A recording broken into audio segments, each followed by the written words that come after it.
Close your eyes and picture the Aztec Empire. You probably see towering golden pyramids, fierce eagle warriors with brilliant feathers, and a lost world of incredible beauty. It's the stuff of movies and video games, a romantic and powerful civilization. We imagine a civilization that was both mysterious and magnificent. A society of brilliant astronomers, engineers, and artists who built a sprawling city on a lake, a true wonder of the ancient world.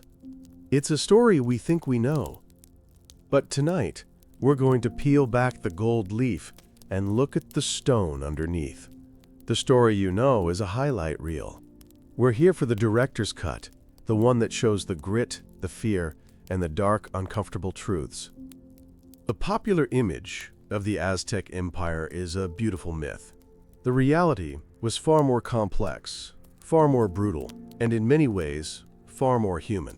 It was a world built on a foundation that was as brilliant as it was terrifying. So get comfortable. Let the world outside fade away. We are about to journey back in time, not to see the empire of legend, but the empire as it truly was, for the people who actually lived and died in it. This is the story of a civilization balanced on a knife's edge, a world where gods were thirsty, life was cheap, and the price of keeping the sun in the sky was unimaginably high. This is the dark truth about the Aztec Empire. Our journey begins in their capital, the heart of the empire, Tenochtitlan.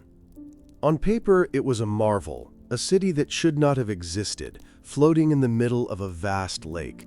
It was a testament to human ingenuity and will. Venice, but grander. That's the comparison often made. A metropolis of canals, man-made islands, and towering temples, all connected by elegant causeways. It was clean, it was organized, and it was home to over 200,000 people. A true utopia. But a utopia has rules, and in Tenochtitlan the rules were absolute, and the punishments were severe. This wasn't a city of free-spirited artists. It was a city of rigid social control, where one wrong step could be your last. For example, the law on public drunkenness was simple. For a common person, the first offense meant having your head shaved in public as a mark of shame. The second offense was death. There were no third chances in the Aztec capital. This order was maintained through fear. The city was a masterpiece of engineering, but it was also a perfectly designed cage. Every aspect of life was dictated, from what you wore to who you could marry.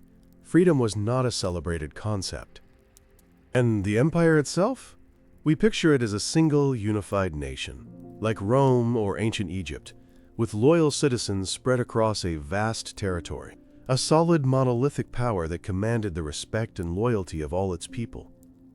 The truth is, the word empire is misleading. The Aztec Empire wasn't a single happy family. It was more like a protection racket. It was a fragile alliance of 3 city-states, with the Aztecs of Tenochtitlan firmly in charge. They didn't rule by winning hearts and minds. They ruled by conquering neighboring tribes and demanding tribute. This tribute wasn't just gold or corn. It was a constant flow of goods, food, and most importantly, people. The dozens of city-states under Aztec control weren't happy subjects. They were conquered peoples, seething with resentment. They paid their taxes out of fear, waiting for the day they could get their revenge. This was the empire's fatal flaw. This empire of unwilling subjects was a tower waiting to collapse. All it needed was a push, and that push was coming from across the ocean. But the real force that would bring it down was already there, festering within its own borders. Now, let's talk about war. We see images of Aztec warriors in stunning jaguar and eagle costumes, looking like superheroes of the ancient world. They were renowned for their bravery and skill in combat, a truly fearsome military force. But their entire philosophy of war was fundamentally different from what we understand. For an Aztec warrior, the primary goal on the battlefield was not to kill the enemy. The goal was to capture him alive. This was a critical and ultimately fatal tradition. Why would a warrior risk his life to capture an enemy instead of killing him? because a dead enemy on the battlefield was a wasted resource. A live captive, however, had an immense and sacred value. He was a gift for the gods. This practice would prove to be a disastrous weakness when they faced an enemy who fought to kill, an enemy who saw no honor in taking captives, only in total victory. The stage was set for a tragic misunderstanding of existential proportions. Let's dive deeper into the floating city, Tenochtitlan. To live there was to be surrounded by water, and the ingenuity required was immense. The Aztecs weren't just warriors, they were master hydraulic engineers. They built massive dikes to control the lake's water level, separating the salty water from the fresh. They built aqueducts that carried fresh drinking water from springs on the mainland, miles away, into the heart of the city. These weren't simple ditches. They were complex, well-maintained systems that provided for hundreds of thousands of people. The city even had a surprisingly effective waste management system. An army of workers swept the streets daily, and waste was collected on barges to be used as fertilizer on the chinampas, the famous floating gardens. On the surface, it was a model of civic planning and cleanliness that would have shamed many European cities of the same era. It was a city that worked in harmony with its unique environment. But the floating gardens, the chinampas, tell a darker story. While they were a genius solution to the problem of farming on a lake, they represent the constant, desperate pressure the city was under. Tenochtitlan couldn't feed itself. It had to import massive amounts of food from the territories it conquered. The chinampas were a supplement, a way to grow flowers for ceremonies and some high-value crops, but they could never sustain the population. This made the city incredibly vulnerable. Any disruption to the flow of tribute from the surrounding lands, due to rebellion, drought, or war, meant immediate hunger. The beautiful city was in a constant state of precarity, one failed harvest, or one successful rebellion away from starvation. Its beauty and complexity were a mask for its deep-seated fragility. The floating gardens were not a symbol of abundance, but of a desperate, unending need. The social structure within Tenochtitlan was as rigid and unyielding as the stone of its temples. You were born into a specific class, and that was your destiny. At the top were the nobility, the Tlatoani or ruler, the high priests, and the elite warriors. They lived in large stone palaces, wore cotton clothes adorned with feathers, and drank chocolate from ornate cups. Below them were the commoners, the farmers, artisans, and merchants. They lived in simple adobe brick houses and were forbidden by law from wearing the clothes or enjoying the luxuries of the nobles. At the very bottom were the slaves. Slavery wasn't based on race. It was a condition one could fall into through debt, as punishment for a crime, or by being captured in war. While slaves could sometimes buy their freedom, their lives were entirely at the mercy of their owners. There was no upward mobility. Your life was predetermined from the moment you took your first breath. The Aztec legal system was a pillar of this rigid society, and its justice was swift and incredibly harsh. The law was the law, and it applied to everyone, but the punishments were designed to maintain the strict social order. A noble found guilty of a crime was often punished even more severely than a commoner, as they were expected to set an example. Adultery, for instance, was a capital offense, often carried out by stoning. Stealing was treated with similar gravity. If you stole a certain number of corn cobs from a field, you could be beaten to death. The state's control was absolute. This wasn't just about preventing chaos. It was about enforcing a specific, divinely ordained way of life. The city's famous order and cleanliness came at the cost of personal freedom. It was a society that valued the collective over the individual to an extreme degree. Now, let's explore the concept of the Aztec Empire more thoroughly.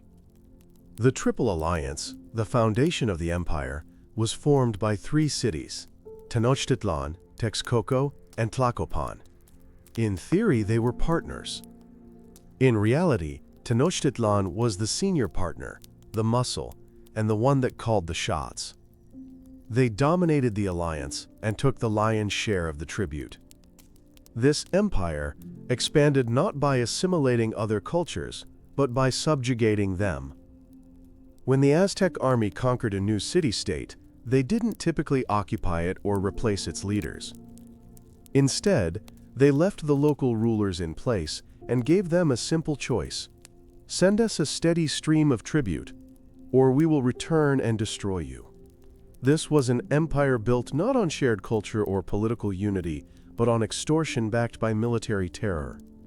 It was an inherently unstable model. The tribute demanded by Tenochtitlan was the lifeblood of the city and the fuel for its ceremonies. The tribute lists that survive are astonishing in their detail. They record exactly what each conquered region had to provide. It could be anything and everything. Thousands of decorated cloaks and warrior costumes. Tons of maize, beans, and chili peppers. Precious materials like jade, turquoise, and gold. And, most chillingly, a quota of human beings destined for sacrifice. Imagine being a leader of a conquered town.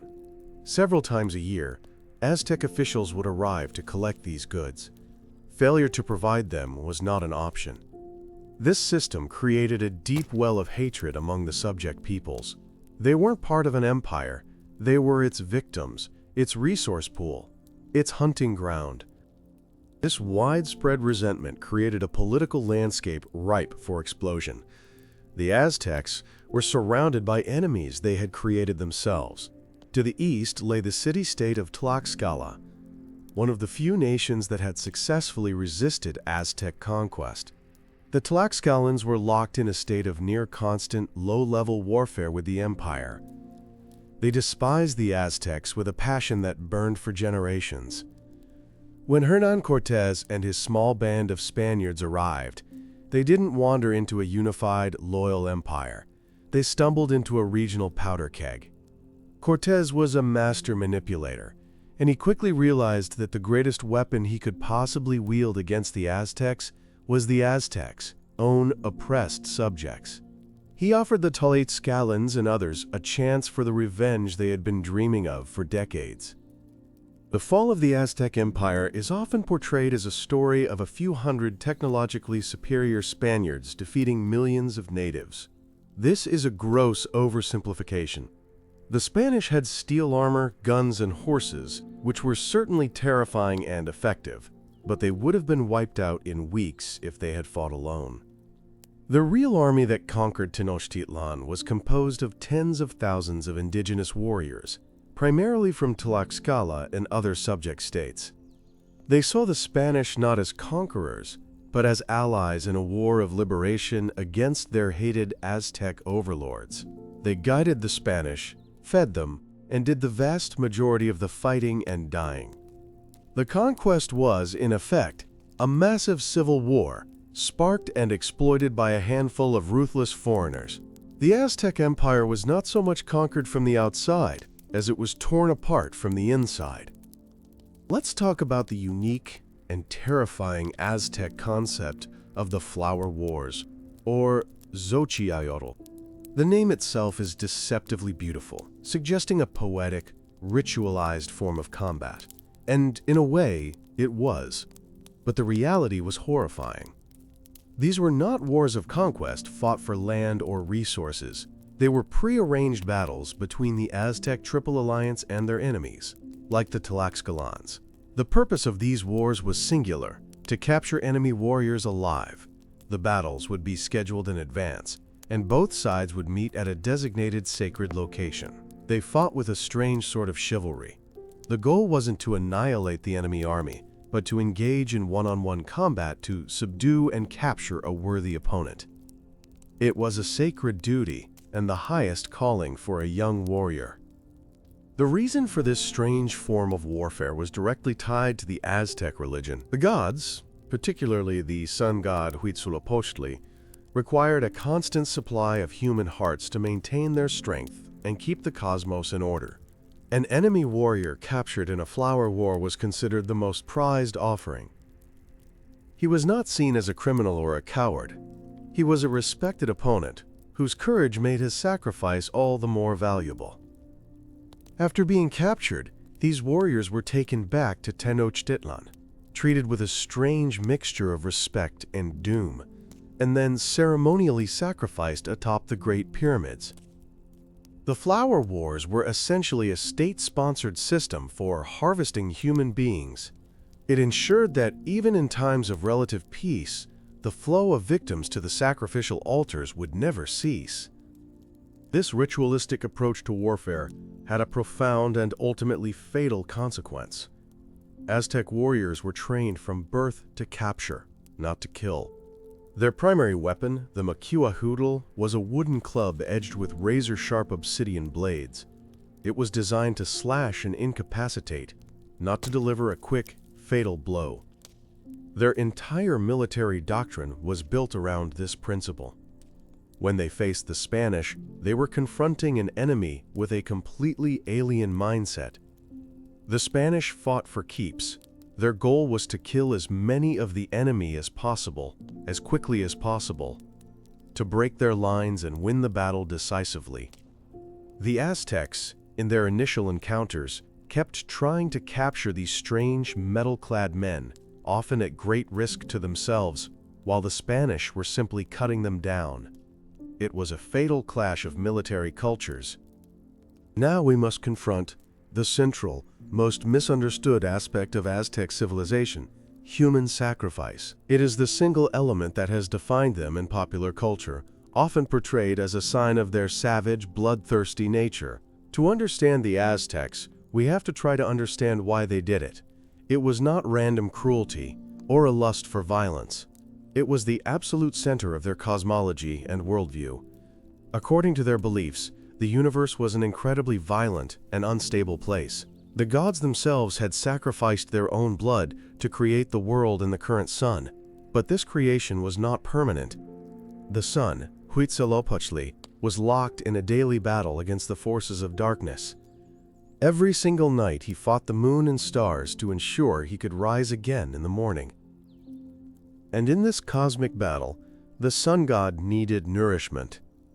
The Aztecs believed that the most potent nourishment, the only thing that could truly give him the strength to continue his fight, was human life force, which they believed was concentrated in the heart and blood. They called this precious substance chalchihuatl, or precious water. Without a constant offering of it, the sun would weaken, the darkness would win, the world would be plunged into eternal night, and all of humanity would perish. From their perspective, human sacrifice was not murder. It was a cosmic necessity.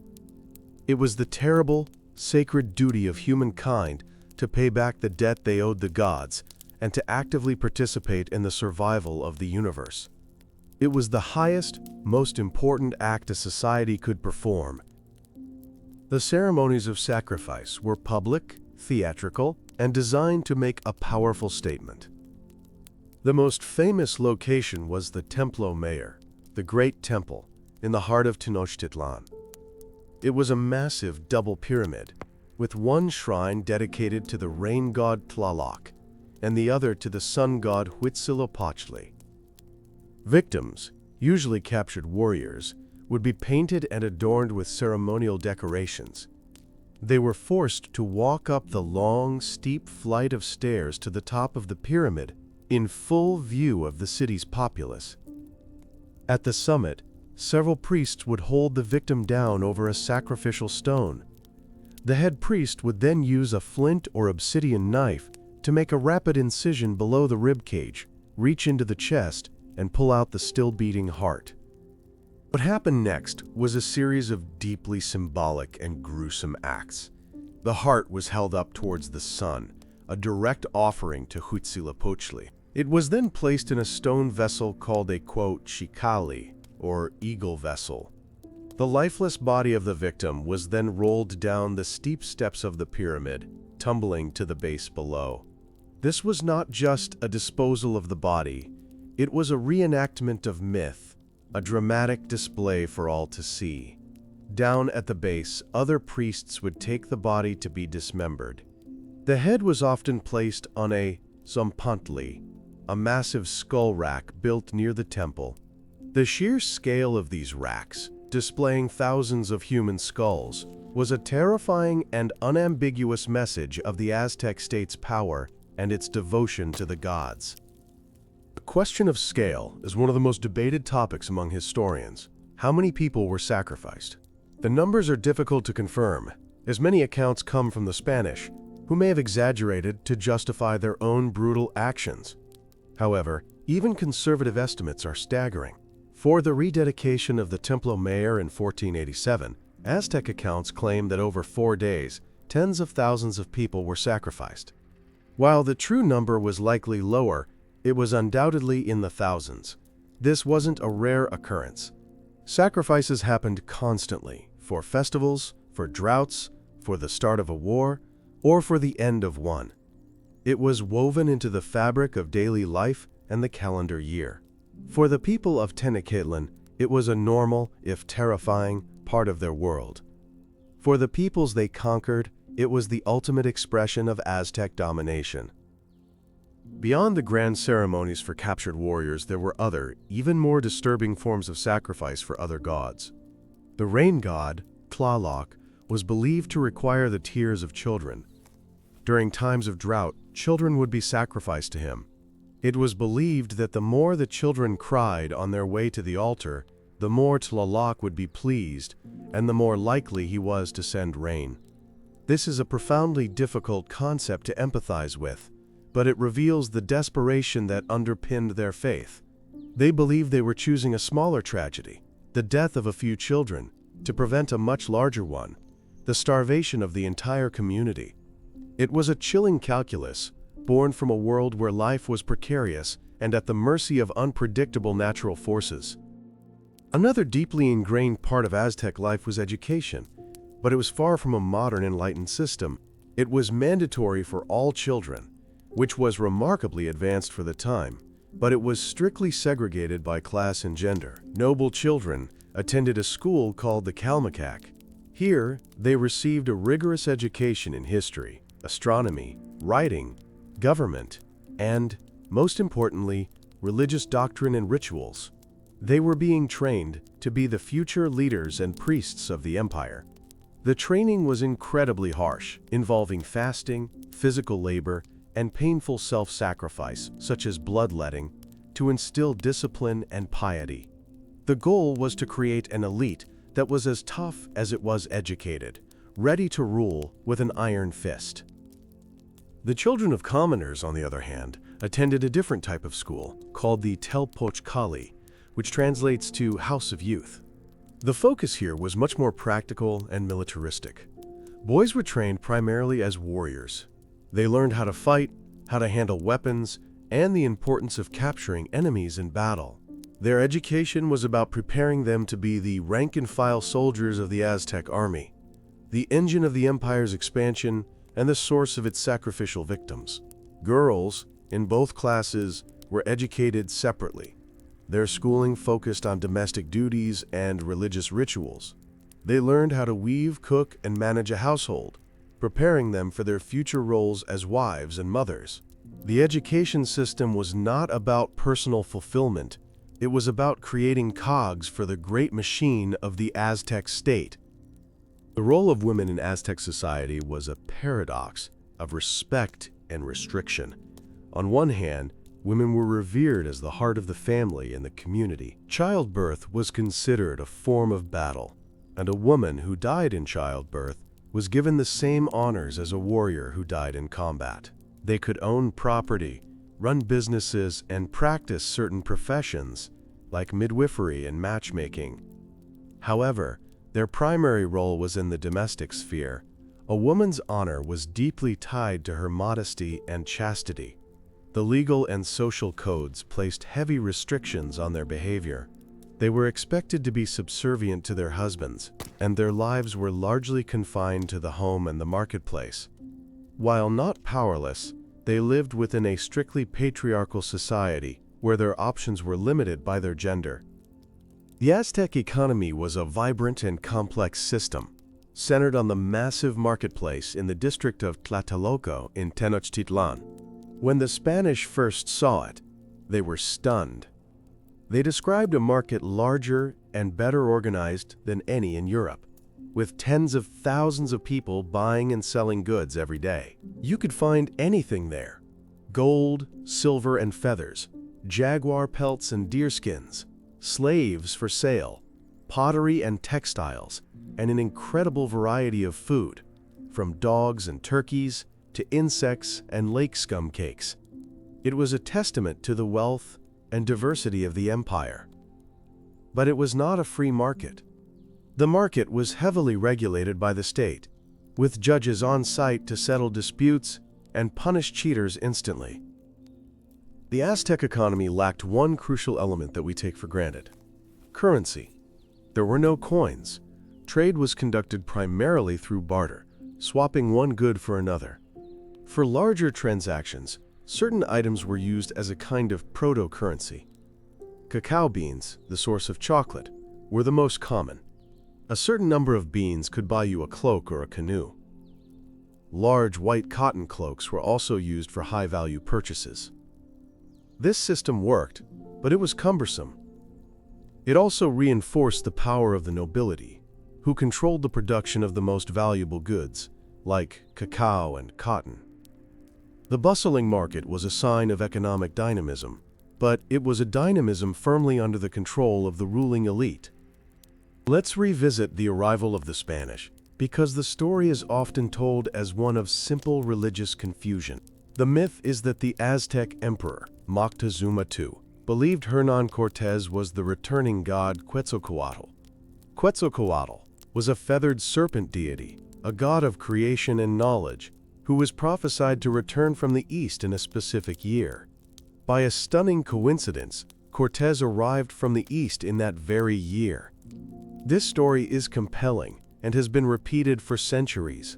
It paints Moctezuma as a superstitious ruler, paralyzed by his own religious beliefs, who simply handed his empire over to a man he thought was a god. It's a tidy explanation for a complex event. However, many modern historians now question this narrative. The story of Cortés being mistaken for Quetzalcoatl was largely written down and promoted by the Spanish themselves, long after the conquest was complete. It was a very convenient story for them.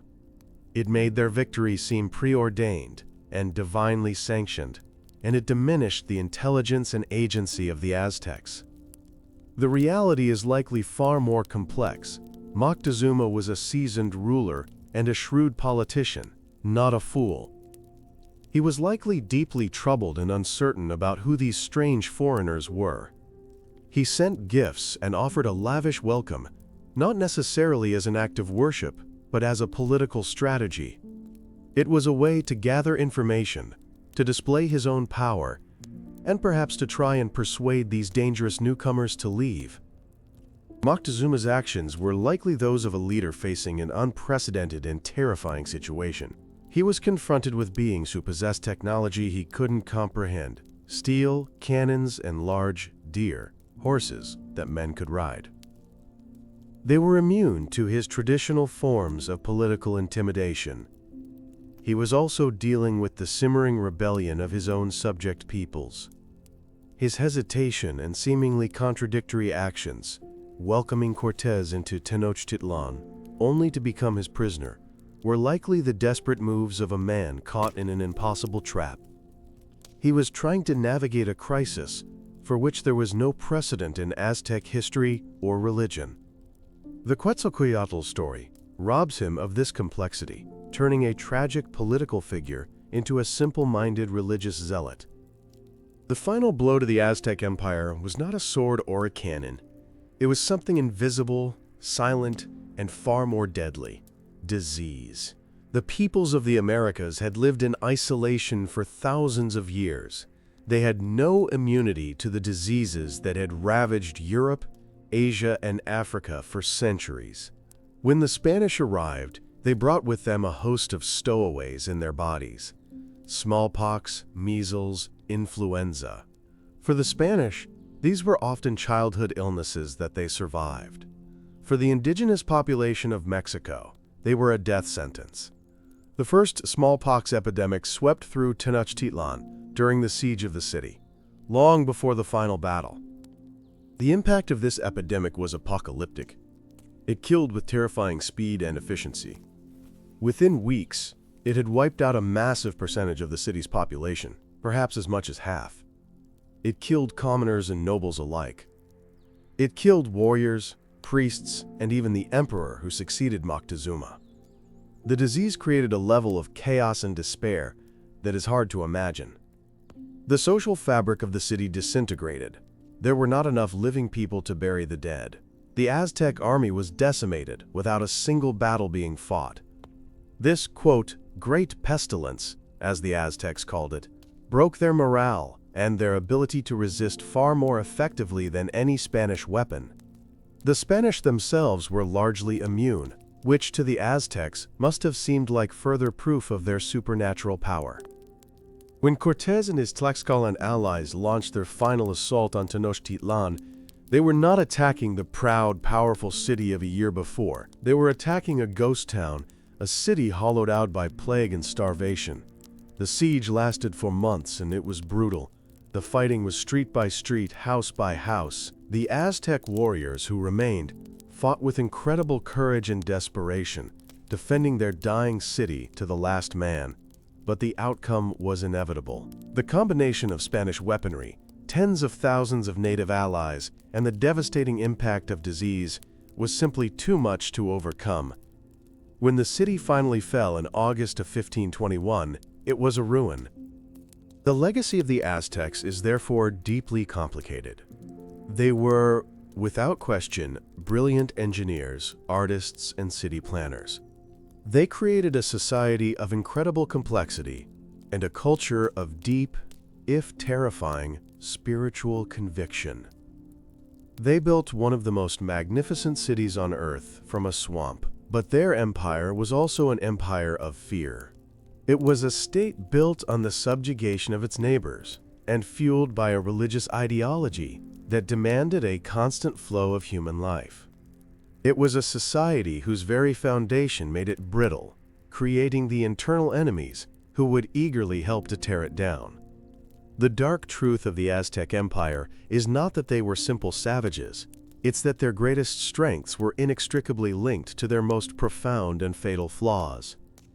So as we pull back from this journey into the past, the romantic image of the Golden Empire fades. In its place is something more real and more tragic. We see a society that achieved greatness, but at a terrible cost.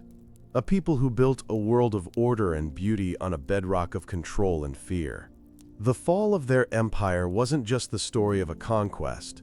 It was the story of a civilization whose complex, rigid, and brutal systems made it powerful, but also made its collapse tragically inevitable.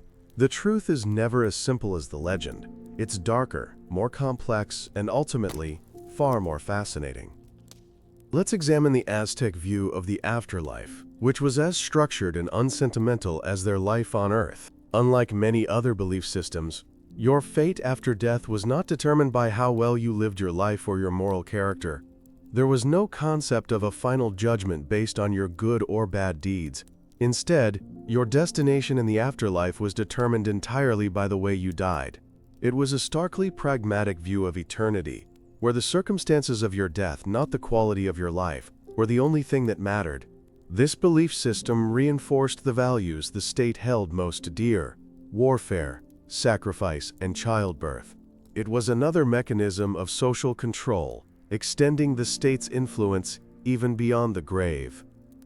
For the vast majority of people who died of old age or common illness, the journey after death was a long and arduous one. Their souls were believed to travel to a place called Mictlan, the underworld. This journey took 4 years and was filled with terrifying challenges.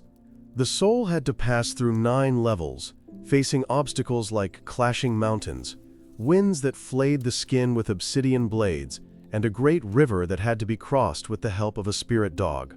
Only after surviving these trials could the soul finally find its eternal rest in the deepest level of Mictlan. It was a bleak and frightening prospect, a final, grueling ordeal that mirrored the hardships of life itself. However, for those whose deaths served the state and its gods, a much more pleasant eternity awaited. Warriors who died in battle or on the sacrificial stone did not go to Mictlan. Their souls went to a paradise in the east, the House of the Sun. Here, they would spend their afterlife in eternal bliss, accompanying the sun god Huitzilopochtli on his daily journey across the sky. After 4 years, their souls would be reincarnated as beautiful butterflies or hummingbirds, free to fly among the flowers for eternity. This was the most glorious fate imaginable, a powerful incentive for any young man to embrace the warrior's path and face death without fear. It made dying for the state the ultimate personal victory. Women who died during childbirth were granted a similar honor. As we've mentioned, their struggle was considered a battle, and they were elevated to the status of goddesses. Their souls went to a paradise in the west, where they helped carry the sun from its zenith down to the horizon at dusk. They were seen as divine figures who, like warriors, had made the ultimate sacrifice. Even people who died in ways connected to the water god, Tlaloc, such as by drowning, being struck by lightning, or from certain skin diseases, were spared the journey to Mictlan. They went to a watery paradise called Tlalocan, a place of eternal spring and endless abundance. Your death was your final, unchangeable identity. Let's turn to the Aztec calendar system, a testament to their incredible intellectual achievements as astronomers and mathematicians. It wasn't a single calendar, but 2, running simultaneously. The first was the Xiuhpohualli, a 365-day solar calendar. It was composed of 18 months of 20 days each, with a final, unlucky 5-day period at the end of the year. This calendar governed the agricultural cycle, dictating the times for planting and harvesting. It was the practical calendar that structured daily life and the major religious festivals tied to the seasons. Its accuracy was a result of centuries of careful observation of the heavens, a truly scientific achievement. The second calendar was the Tonalpohualli, a sacred 260-day ritual calendar. It was made up of 20 day signs, like crocodile, wind, house, lizard, combined with the numbers 1 through 13. This calendar was not tied to the sun or the seasons. Its purpose was divination. Each combination of a number and a day sign had a specific meaning and was associated with a particular god or goddess. The day a person was born on this calendar determined their destiny. A priest would consult the calendar to see if the child was born on a lucky or unlucky day, and this would shape their entire life, influencing their career, their marriage prospects, and their personality. It was a system of predestination written in the stars. These 2 calendars, the 365-day solar cycle and the 260-day sacred cycle, ran in parallel. The alignment of these 2 cycles formed a larger 52-year cycle, often called the quote, calendar round. The end of each 52-year period was a time of immense fear and anxiety for the Aztecs. They believed that the universe was in danger of ending at the conclusion of one of these cycles. It was at this moment that the gods could decide to destroy the world and everything in it. The survival of humanity hung in the balance. This belief led to one of the most important and terrifying ceremonies in the Aztec world, the New Fire ceremony. As the final day of the 52-year cycle approached, a profound sense of dread fell over the empire. All fires in every home and temple were extinguished. People would destroy their household idols and pottery, symbols of the old, dying era. They would hide the pregnant women and children, fearing they would be turned into monsters if the world ended. The entire population would climb onto their rooftops and look towards a specific mountain outside the city, waiting in absolute darkness and silence. At the summit of this mountain, the high priests would watch the stars. They were waiting for a specific constellation to reach the zenith, which would be the sign that the world had been granted another 52 years of life. Once the sign was given, the priests would perform a sacrifice, but this time, the fire itself was the focus. They would start a new fire in the open chest cavity of the sacrificial victim. This new fire was a symbol of cosmic rebirth, the renewal of the sun's power and the continuation of time. Torches lit from this sacred fire were then rushed down the mountain by runners. They spread the new flame from temple to temple, and from there to every home in the empire. People would celebrate wildly, feasting and cutting themselves to offer their own blood in gratitude. The ceremony was a powerful display of collective relief, but it underscored the deep-seated anxiety that was at the core of the Aztec worldview. The belief that their existence was not guaranteed, but was a fragile gift that had to be constantly re-earned through ritual and sacrifice. Let's consider the Aztec writing system. It was not an alphabet-based system like the one you are listening to. It was a pictographic and ideographic system, meaning it used pictures and symbols to represent objects and ideas.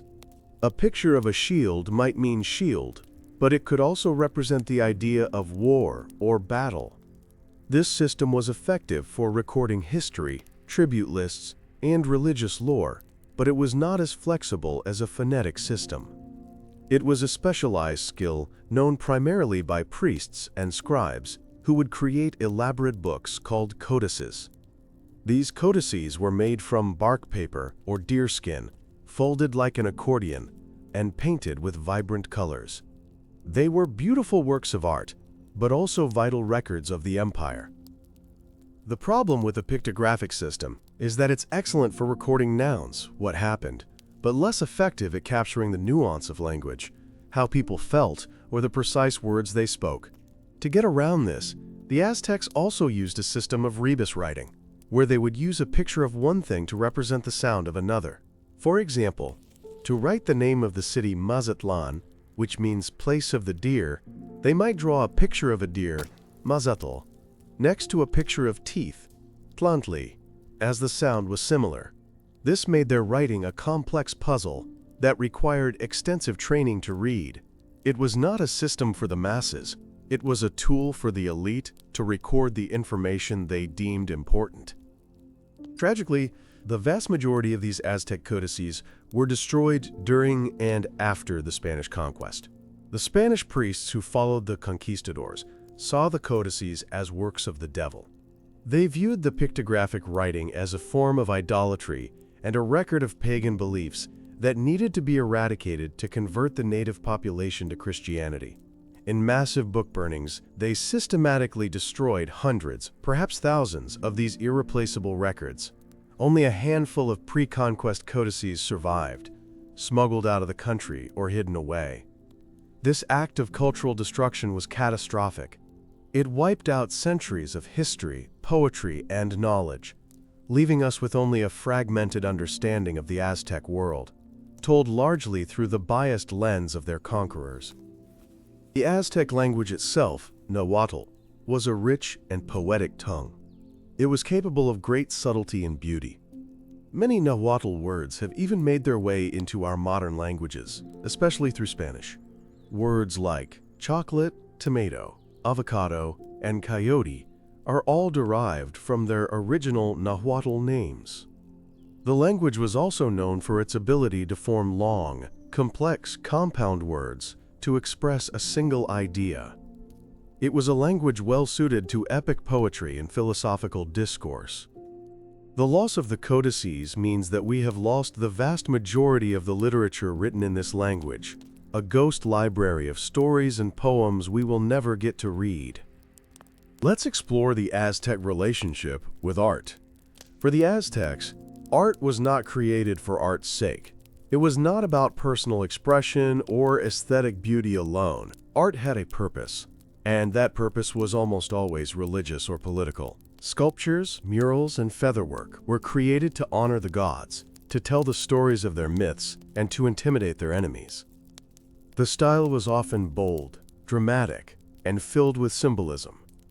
A statue of a god wasn't just a representation. It was believed to be a vessel that could contain the spirit of the deity itself.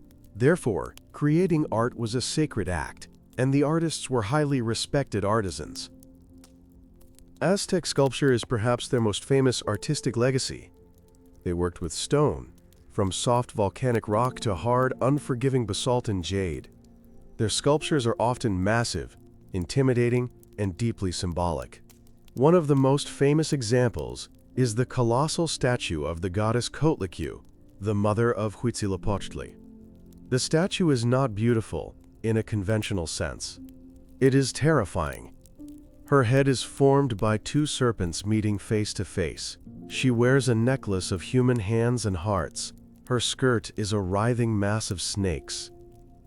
The statue is a powerful representation of the Aztec belief in the dual nature of the gods, the creators and destroyers of life. It was designed to inspire awe and fear, not admiration for its beauty. Another masterpiece of Aztec stonework is the famous sunstone, often mistakenly called the Aztec calendar. This massive circular basalt stone, over 11 feet in diameter, is not a functional calendar, but a complex cosmological map. At its center is the face of the sun god, Tonatiuh.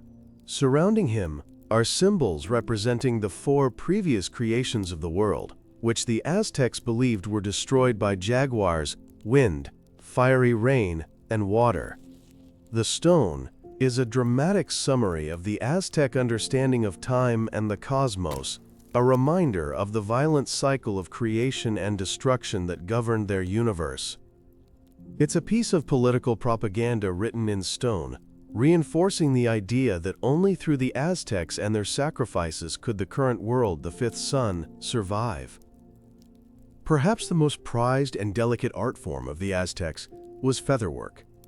Feathers from brightly colored tropical birds, like the quetzal and the hummingbird, were considered more precious than gold.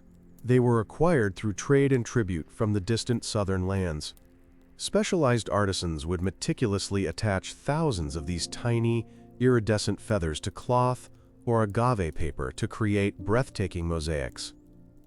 These featherworks were used to create the elaborate headdresses of rulers, the ceremonial costumes of priests, and the battle standards of warriors. This art form was so fragile that very few examples survive today. Those that do give us a glimpse into a world of incredible color and craftsmanship that is now almost entirely lost. The Aztec concept of beauty was very different from modern Western ideals. It was deeply intertwined with their worldview and religion. A beautiful person was a healthy, strong, and well-proportioned person, fit for work and for producing healthy children. But ideals of beauty were also tied to sacrifice. A captured warrior who showed courage and dignity on his way to the altar was considered to be playing a beautiful and honorable role. The flowers that were so central to their poetry and art were not just beautiful objects, they were symbols of the fragility of life, their fleeting beauty, a metaphor for the short time a warrior had on earth before his glorious sacrificial death. Beauty and death were not opposites. They were two sides of the same coin. Let's talk about the food and drink of the Aztec world. The foundation of their diet was what is sometimes called the Three Sisters: maize, corn, beans, and squash. These 3 crops grow well together and provide a nearly complete nutritional profile. Maize was the absolute staple of life. It was ground into flour on a stone slab called a metate and used to make tortillas, tamales, and a thick porridge called atole. The importance of maize was so profound that they had several gods dedicated to it. A failure of the maize crop was the most terrifying disaster imaginable, leading to widespread famine. Beyond the 3 sisters, the Aztec diet was surprisingly varied. They ate tomatoes, avocados, chili peppers, and a wide range of fruits. For protein, they raised turkeys and a species of hairless dog specifically for meat. They also hunted deer, rabbits, and birds. But they were also very pragmatic. The lakes around Tenochtitlan provided fish, and they also harvested insects, insect eggs, and even the algae that grew on the lake's surface, which they would dry into nutritious cakes called tequitlatl. While the elite enjoyed a rich and varied diet, the common people subsisted on a much more monotonous fare, with maize as the centerpiece of every single meal. The most famous Aztec beverage reserved almost exclusively for the nobility, warriors, and priests, was of course chocolate. They took the beans from the cacao tree, roasted and ground them into a powder, and then mixed it with water, chili peppers, and other spices. It was not the sweet milky drink we know today. It was a bitter, frothy, and stimulating beverage, often served cold. Cacao beans were so valuable, they were used as currency, and the drink was a powerful status symbol. Moctezuma II was said to drink dozens of cups of it a day from golden goblets to increase his energy and libido. For the common person, this drink was an unattainable luxury. The other significant beverage was a fermented alcoholic drink called octli, later known as pulque. It was made from the sap of the maguey plant, the same plant from which we get agave nectar and tequila. Unlike chocolate, pulque was available to everyone, but its consumption was strictly controlled by the state. As we learned earlier, public drunkenness was a serious crime, with severe punishments. However, the elderly were allowed to drink as much as they wanted. It was seen as one of the few privileges of old age. During certain religious festivals, the rules were relaxed, and the general population was allowed to indulge. This controlled release of social norms was another way the state managed the population, allowing for moments of revelry within a system of otherwise rigid discipline. Let's consider the Aztec perspective on medicine. They had a sophisticated and effective system of healthcare that blended practical knowledge of herbal remedies with deep-seated religious beliefs. They had specialists, or tequititol, who functioned as doctors. These individuals possessed an extensive knowledge of the medicinal properties of hundreds of plants and minerals. They knew how to set broken bones, stitch wounds with human hair, and perform some basic surgical procedures, including a form of brain surgery.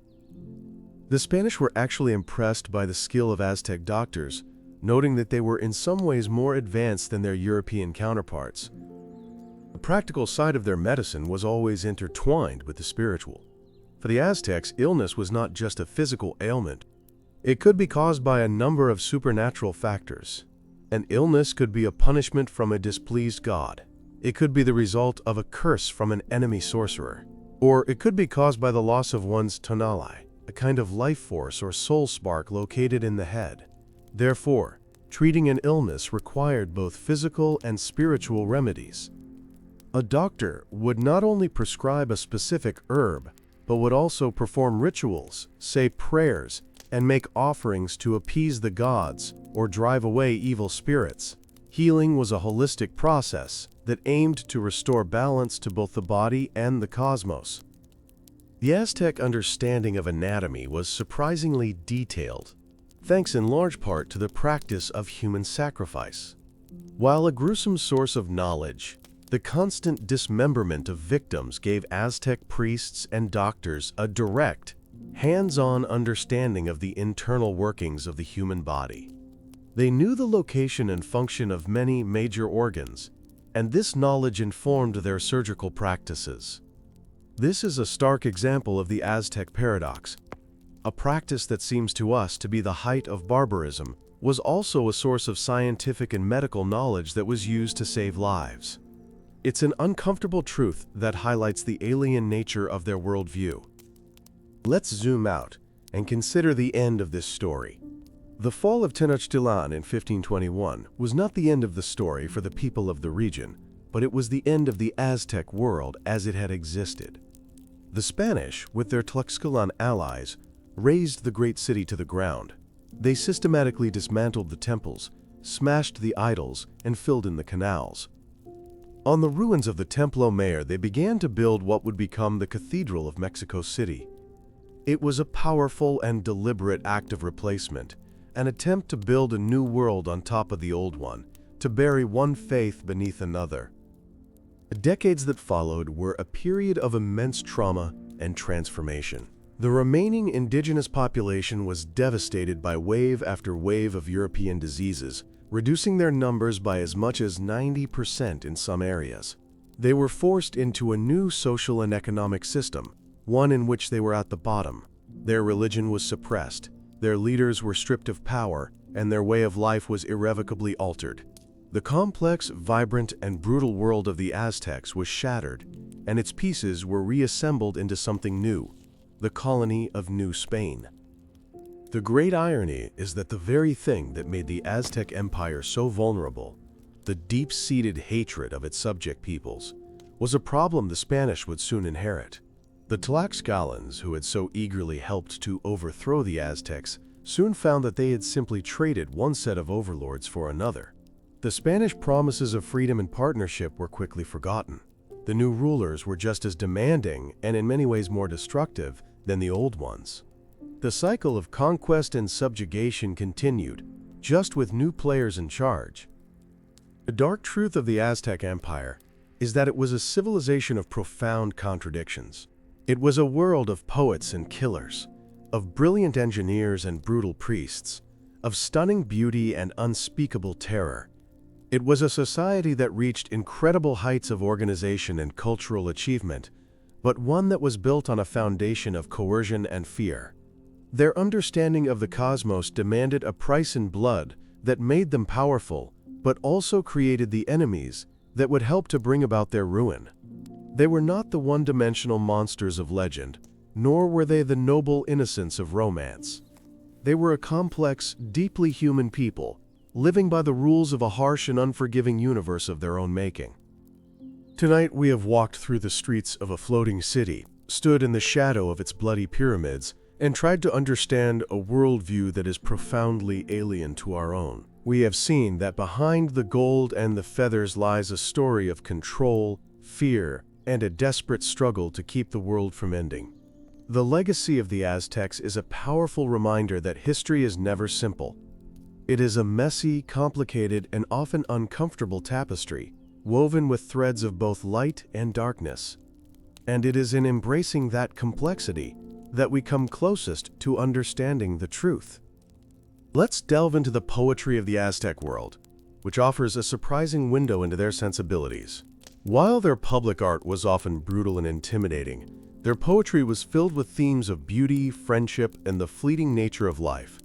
Poets were highly esteemed figures in society, and poetry contests were a common form of entertainment for the nobility. They explored profound philosophical questions. What is the meaning of life? What is truth? Is there anything that lasts forever on Earth? This introspective and sensitive side of their culture stands in stark contrast to the grim realities of the sacrificial stone. A recurring theme in Nahuatl poetry is the metaphor of flowers and songs. In Xochitl, which means flower and song, was their term for poetry itself. Flowers, with their vibrant colors and brief lifespan, were seen as the perfect symbol for the beauty and fragility of human existence. Life, like a flower, was beautiful but destined to wither and die. Songs and poems, however, were seen as a way to create something that might, just might, last a little longer. A poet might ask, is it true one lives on Earth? Not forever on Earth, only a little while here. Be it jade, it shatters. Be it gold, it breaks. Be it a quetzal feather, it tears apart. Not forever on Earth, only a little while here. This obsession with mortality was not just a philosophical exercise.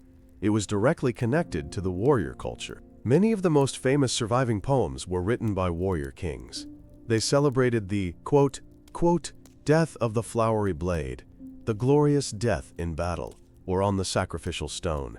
For them, a beautiful death was the only way to achieve a kind of permanence. The poetry served as a way to reconcile the deep human fear of oblivion with the social and religious demand for self-sacrifice. It beautified death, turning an act of violence into a moment of sublime, poetic transcendence.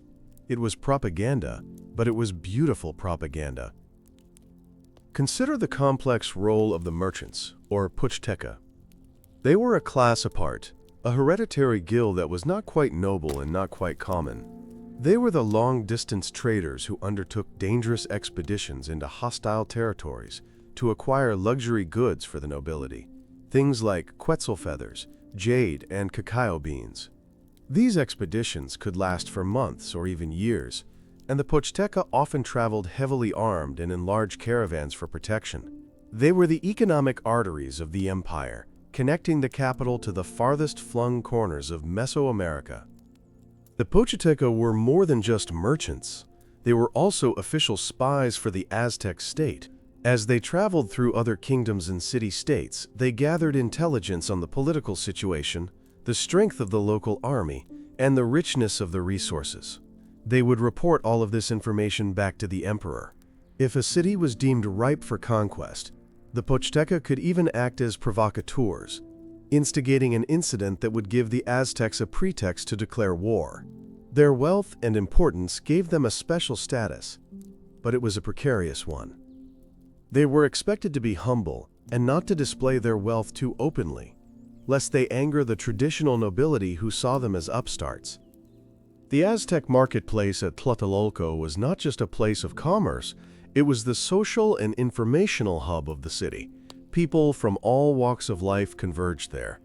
It was a place where news and gossip were exchanged, where political pronouncements were made, and where the sheer scale and power of the empire were on full display. The diversity of goods, from the food grown in the local chinampas to the exotic feathers brought from the jungle, was a tangible representation of the vast tribute network that sustained Tenochtitlan. The market's meticulous organization, with specific areas for each type of good and official judges to resolve disputes, reflected the Aztec obsession with order and control in all aspects of life. Let's consider the physical environment of the Valley of Mexico. The Aztecs were latecomers to this region. When they arrived in the 13th century, all the best land had already been taken by other, more established city-states. They were seen as uncivilized wanderers and were pushed into the swampy, undesirable islands in the middle of Lake Texcoco. Their origin story tells of their god, Huitzilopochtli, guiding them on a long migration and telling them to build their city, where they saw an eagle perched on a cactus, devouring a snake. This legend, which is now the central image on the flag of modern Mexico, was a powerful piece of propaganda. It turned their marginalized position from a weakness into a sign of divine destiny. Building a city on a swamp was an incredible feat of environmental engineering. The constant threat was flooding. The system of lakes in the valley was interconnected, and during the rainy season, the waters could rise dramatically. The Aztecs constructed a massive dike, over 10 miles long, to protect Tenochtitlan from the brackish, flood-prone waters of the eastern part of the lake. They built raised causeways to connect the island city to the mainland, which also served as defensive barriers. They were masters of water management, but it was a constant, unending battle against nature. One major flood could, and sometimes did, devastate the city. A reminder that their magnificent creation was always at the mercy of the environment. This constant struggle with their environment deeply shaped their religious beliefs. The gods of nature, the rain god, the fire god, the god of the wind, were both providers and destroyers. Tlaloc, the rain god, could bring the life-giving showers needed for the crops, but he could also send devastating hailstorms or deadly droughts. This duality was at the heart of their relationship with the divine. The gods were not seen as benevolent or loving figures. They were powerful, capricious forces that had to be appeased, bribed, and placated through constant ritual and sacrifice. The precariousness of their physical world was reflected in the precariousness of their spiritual world. The end of the Aztec Empire brought about one of the most significant ecological transformations in history. The Spanish, who came from a dry country, did not understand or appreciate the delicate hydraulic balance of the valley. They saw the lakes as a nuisance and a source of flooding. Over the centuries that followed the conquest, they embarked on a massive project to drain Lake Texcoco. It was an epic undertaking that took hundreds of years. Today, the vast lake that was the heart of the Aztec world is gone, replaced by the sprawling urban landscape of Mexico City. The floating city is now a sinking city, as the modern metropolis, built on the soft lakebed, slowly subsides. Let's examine the concept of Teotl, which is often translated as God. However, the Aztec concept was more complex and fluid than the Western idea of a distinct, all-powerful deity. Teotl referred to a sacred, impersonal force or energy that permeated the universe. The various gods, like Huitzilopochtli or Tlaloc, were not so much separate beings as they were manifestations or concentrations of this sacred energy. This is why their gods could have so many different aspects, sometimes appearing as benevolent, sometimes as destructive. They were not personalities, but forces of nature and cosmology, given a recognizable form. This fluid concept of divinity meant that the Aztecs were adept at incorporating the gods of the peoples they conquered into their own pantheon. When they subjugated a new city-state, they would often take the idol of the local god back to Tenochtitlan. It would be housed in a special temple alongside the gods of other conquered peoples. This was both a sign of respect and an act of spiritual domination. It demonstrated that the Aztec gods were powerful enough to capture the local deities. It was a way of absorbing the spiritual power of their subjects and bringing it under the control of the imperial capital. The priests who mediated between the human world and the world of Teotl were immensely powerful figures. They were the intellectuals of Aztec society. They were the astronomers who kept the calendars, the historians who recorded the past, and the teachers who educated the nobility. The high priests of the Templo Mayor were second in power only to the emperor himself, and they served as his most important advisors. Their lives were dedicated to ritual and austerity. They engaged in frequent fasting, painful acts of self-sacrifice, and were expected to maintain celibacy. Their power came from their perceived ability to understand and influence the sacred forces that governed existence. The final years of Moctezuma II's reign, even before the arrival of the Spanish, were said to be marked by a series of terrifying omens. According to post-conquest accounts, a comet was seen streaking across the sky. The temple of Huitzilopochtli supposedly burst into flames for no reason. The waters of the lake were said to have boiled and flooded parts of the city. A strange bird with a mirror in its head was captured, and in the mirror, Moctezuma saw an army of advancing warriors. While these stories were likely embellished or created after the fact to make the fall of the empire seem inevitable, they reflect the deep-seated Aztec belief that the cosmos communicated its intentions through signs and portents. They lived in a world where every unusual event had a meaning, a world filled with a sense of impending doom. The story of La Noche Triste, or The Sad Night, is a crucial episode in the conquest. After Cortés had taken Moctezuma prisoner in his own palace, he was forced to leave the city to deal with a rival Spanish force.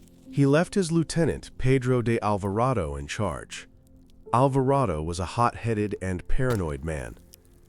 During a major religious festival, he feared an Aztec uprising and ordered his men to attack the unarmed, celebrating nobles in the great temple courtyard. It was a brutal, unprovoked massacre that slaughtered a huge portion of the Aztec leadership. This act of senseless violence shattered any remaining possibility of a peaceful coexistence and ignited the city into a furious rebellion. When Cortés returned, he found the city in open revolt. The Aztecs, now led by a new, more aggressive emperor, laid siege to the palace where the Spanish were barricaded. With their situation desperate, Cortés and his men decided to attempt a desperate escape in the middle of the night. They tried to sneak out of the city across one of the causeways, but they were discovered. The Aztec warriors attacked with ferocious intensity from the causeway and from canoes on the lake. The retreat turned into a bloody rout. Hundreds of Spaniards and thousands of their Tlaxcalan allies were killed, drowned in the lake, weighed down by the gold they were trying to carry. It was a huge victory for the Aztecs and a devastating defeat for Cortés. For the Aztecs, La Noche Triste must have felt like a turning point. They had driven the terrifying invaders from their city. They had proven that these strange foreigners were not immortal gods. They could be killed. But the victory was short-lived. Cortés and the survivors limped back to the safety of Tlaxcala, but they were not defeated. They were enraged and determined to return. More importantly, an invisible ally of the Spanish had remained behind in Tenochtitlan, the smallpox virus, likely introduced by one of Cortés's men.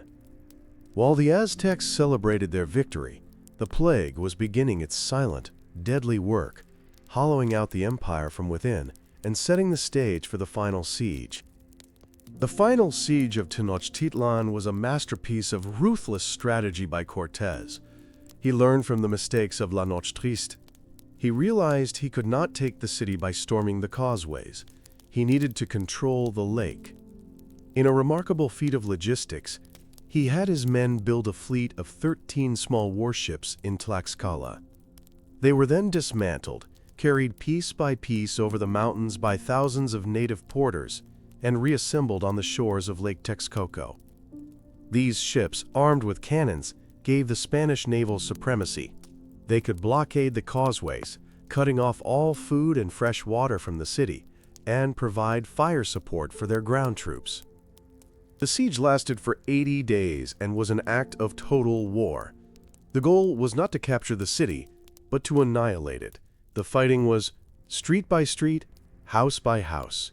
As the Spanish and their allies advanced, they systematically tore down every building to prevent Aztec warriors from using the rooftops to attack them. The once beautiful city was slowly and deliberately reduced to rubble. The people inside were starving. They were drinking the brackish water of the lake and suffering from the relentless onslaught of disease. Yet, they refused to surrender. They fought with a bravery and tenacity that astonished even the Spanish. The last emperor of the Aztecs was a young man named Cuauhtémoc. He led the desperate defense of his dying city with incredible courage. When the last pocket of resistance was finally overwhelmed, he tried to escape by canoe, but was captured by the Spanish. According to legend, he was brought before Cortés and, touching the dagger on the conquistador's belt, asked Cortés to kill him. Cuauhtémoc's capture on August 13, 1521, marked the official end of the Aztec Empire. The city that had been the wonder of the New World was now a smoking, corpse-filled ruin. The dark, complex, and magnificent world of the Aztecs had come to a violent and tragic end. Let's consider the psychological impact of the conquest on the Aztec people. Their entire worldview had been shattered. The gods they had sacrificed so much to appease had failed to protect them. Their magnificent capital city, which they believed to be the center of the universe, was destroyed. Their leaders were dead or captured. The invaders, with their strange weapons and devastating diseases, seemed to possess a power that was beyond comprehension. The surviving texts written by Aztecs after the conquest, known as the Florentine Codex, convey a profound sense of despair and confusion. One passage reads, "Broken spears lie in the roads. We have torn our hair in our grief. The houses are roofless now, and their walls are red with blood." The introduction of Christianity was a key part of this psychological war. Franciscan friars arrived with a mission to completely replace the old religion. For the Aztecs, this was not simply a change in worship. It was an attack on the very fabric of their reality.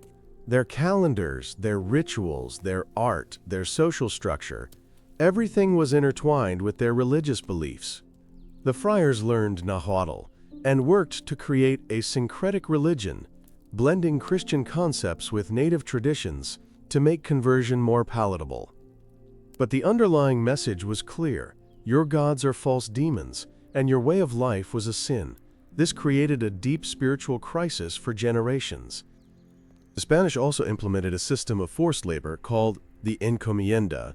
In theory, it was a system where a Spanish colonist was granted a number of native laborers, and in return, he was supposed to protect them and instruct them in the Christian faith. In practice, it was a brutal system of thinly veiled slavery. Indigenous communities were forced to provide labor for mines and plantations under horrific conditions. This system destroyed traditional social structures, separated families, and led to a catastrophic decline in the population due to overwork, malnutrition, and continued exposure to disease. The wealth that flowed from the New World to Spain was extracted at the cost of millions of indigenous lives. Let's think about the concept of time in the Aztec worldview. It was not linear, like the Western concept of a straight line moving from past to present to future. For the Aztecs, time was cyclical. Everything that happened had happened before and would happen again. The universe had been created and destroyed 4 times previously, and they were living in the 5th era, or the 5th sun. This belief that time moved in great, repeating cycles gave them a sense of both destiny and fatalism. The omens that reportedly preceded the Spanish arrival were so terrifying because they fit into this cyclical pattern, suggesting that the end of their era was at hand, just as previous eras had ended in cataclysm. This cyclical view of time is visualized in the sunstone. The 4 squares surrounding the central face of the god Tonatiuh depict the cataclysmic ends of the 4 previous suns. One was destroyed by jaguars, another by wind, a third by a rain of fire, and the 4th by a great flood. Their own era, the 5th sun, was destined to end in earthquakes. This belief created a constant underlying anxiety. The purpose of the state religion and its endless sacrifices was to postpone this inevitable doom, to keep the 5th sun alive for as long as possible by feeding it with the water of human blood. It was a cosmic struggle against a predetermined fate. The Aztec concept of childhood was also remarkably different from our own. Children were not seen as innocent or special in the modern sense. They were viewed as small, incomplete adults who needed to be molded into productive members of society through harsh discipline. From a very young age, children were given specific chores and responsibilities. Disobedience was punished severely, sometimes by being held over a fire of burning chili peppers, so the smoke would sting their eyes and throat. This wasn't seen as cruelty, but as a necessary part of toughening them up for the harsh realities of life. The goal was to produce disciplined warriors and hard-working wives, not happy individuals. Let's revisit the macuahuitl, the Aztec sword. It was a formidable weapon in their context. The obsidian blades were sharper than any steel razor. A blow from a macuahuitl could inflict horrific wounds and was said to be capable of decapitating a horse. However, the weapon had significant weaknesses that were exposed by the Spanish. The obsidian blades were brittle and could shatter against Spanish steel armor. The weapon was also heavy and cumbersome, requiring a lot of space to swing effectively. In the close quarters combat of a siege, it was less effective than a compact Spanish steel sword. It was a perfect weapon for the ritualized flower wars, but a flawed one for a war of annihilation against a technologically different foe. The use of armor also highlights the different philosophies of war. The Aztec warrior's armor was designed to be lightweight, to allow for mobility, and to be visually spectacular. They wore quilted cotton armor that had been soaked in brine to make it stiff and resistant to slashing attacks. Over this, elite warriors wore magnificent costumes made of feathers and animal hides, designed to signify their rank and intimidate their enemies. It was a form of psychological warfare. The Spanish, by contrast, wore steel helmets and breastplates. Their armor was heavy and hot, but it provided near-total protection against Aztec weapons. It was purely functional, designed for one purpose: survival. The psychological impact of the Spanish horses cannot be overstated. There were no large, domesticated animals like horses or cattle in the Americas before Columbus. When the Aztecs first saw Spanish cavalry, they did not know what they were looking at. Some initial accounts suggest they thought the man and horse were a single, terrifying beast. Even after they understood they were separate creatures, the horse gave the Spanish a massive advantage in speed, height, and shock value. A cavalry charge could break a line of foot soldiers with terrifying ease. While the Aztecs eventually developed tactics to counter them, the horse remained a powerful symbol of Spanish military superiority. The sound of battle was also a form of psychological warfare. The Aztecs would advance into combat with an unnerving cacophony of sound. They would blow conch shell trumpets and shrill whistles, beat massive drums, and scream war cries. The goal was to create a terrifying wall of noise that would unnerve their enemies before the fighting even began. The Spanish, for their part, had their own terrifying sound, the roar of cannons and firearms. For a people who had never known gunpowder, the sound of an arquebus or a cannon, a thunderous explosion that could kill from a distance, must have seemed like a form of dark magic. Let's look at the structure of the Aztec army. It was highly organized. Every able-bodied man was a soldier. They were organized into units based on their neighborhood, or kalpali. As a young man proved himself in battle by capturing enemies, he could rise through the ranks. Capturing one prisoner allowed a warrior to wear a certain type of costume. Capturing 4 or 5 enemies might grant him entry into one of the elite warrior societies, like the famous Eagle Warriors or Jaguar Warriors.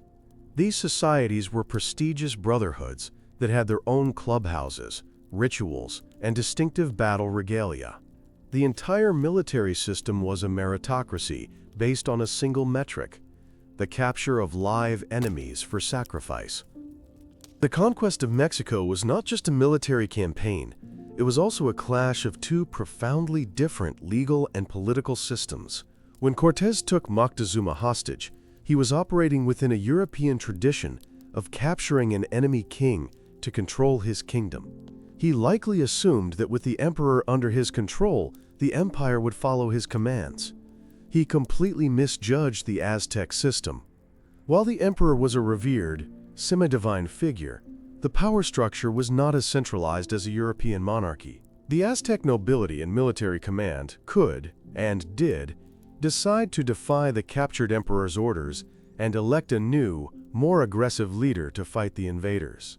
Cortés's boldest move was based on a fundamental misunderstanding of Aztec politics. The role of Malinche, the indigenous woman who served as Cortés's translator and advisor, is one of the most controversial and fascinating aspects of the conquest. She was a noblewoman from a Nahuatl-speaking region who had been sold into slavery to Maya-speaking people. She was given to the Spanish as a gift. Because she could speak both Nahuatl and Mayan, and a Spaniard in Cortés's party could speak Mayan, she became the crucial linguistic link between Cortés and the Aztecs. But she was far more than a translator. She understood the political landscape, the rivalries, and the cultural nuances. She was an indispensable advisor and strategist for Cortés. In modern Mexico, Malinche's legacy is deeply ambivalent. Her name has become a synonym for traitor, a term for someone who betrays their own people for a foreigner. She is often seen as the ultimate symbol of collaboration with the conquerors. However, this view is a simplification. She was a slave, given away by her own people, who used her intelligence and linguistic skills to survive in an impossible situation.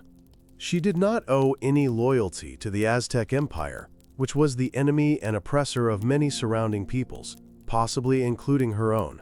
She was a brilliant survivor who navigated a brutal world, and her actions, for better or worse, shaped the course of history.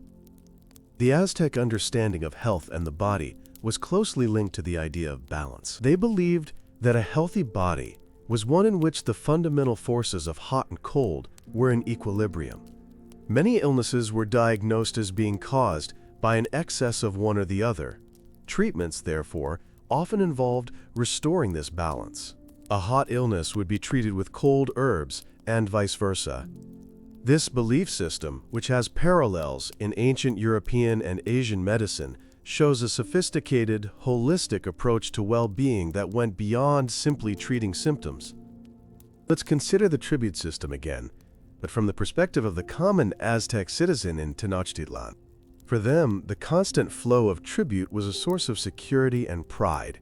It meant a steady supply of food, exotic goods, and the vibrant spectacle of the marketplace. It was a tangible sign of their empire's power and their gods' favor.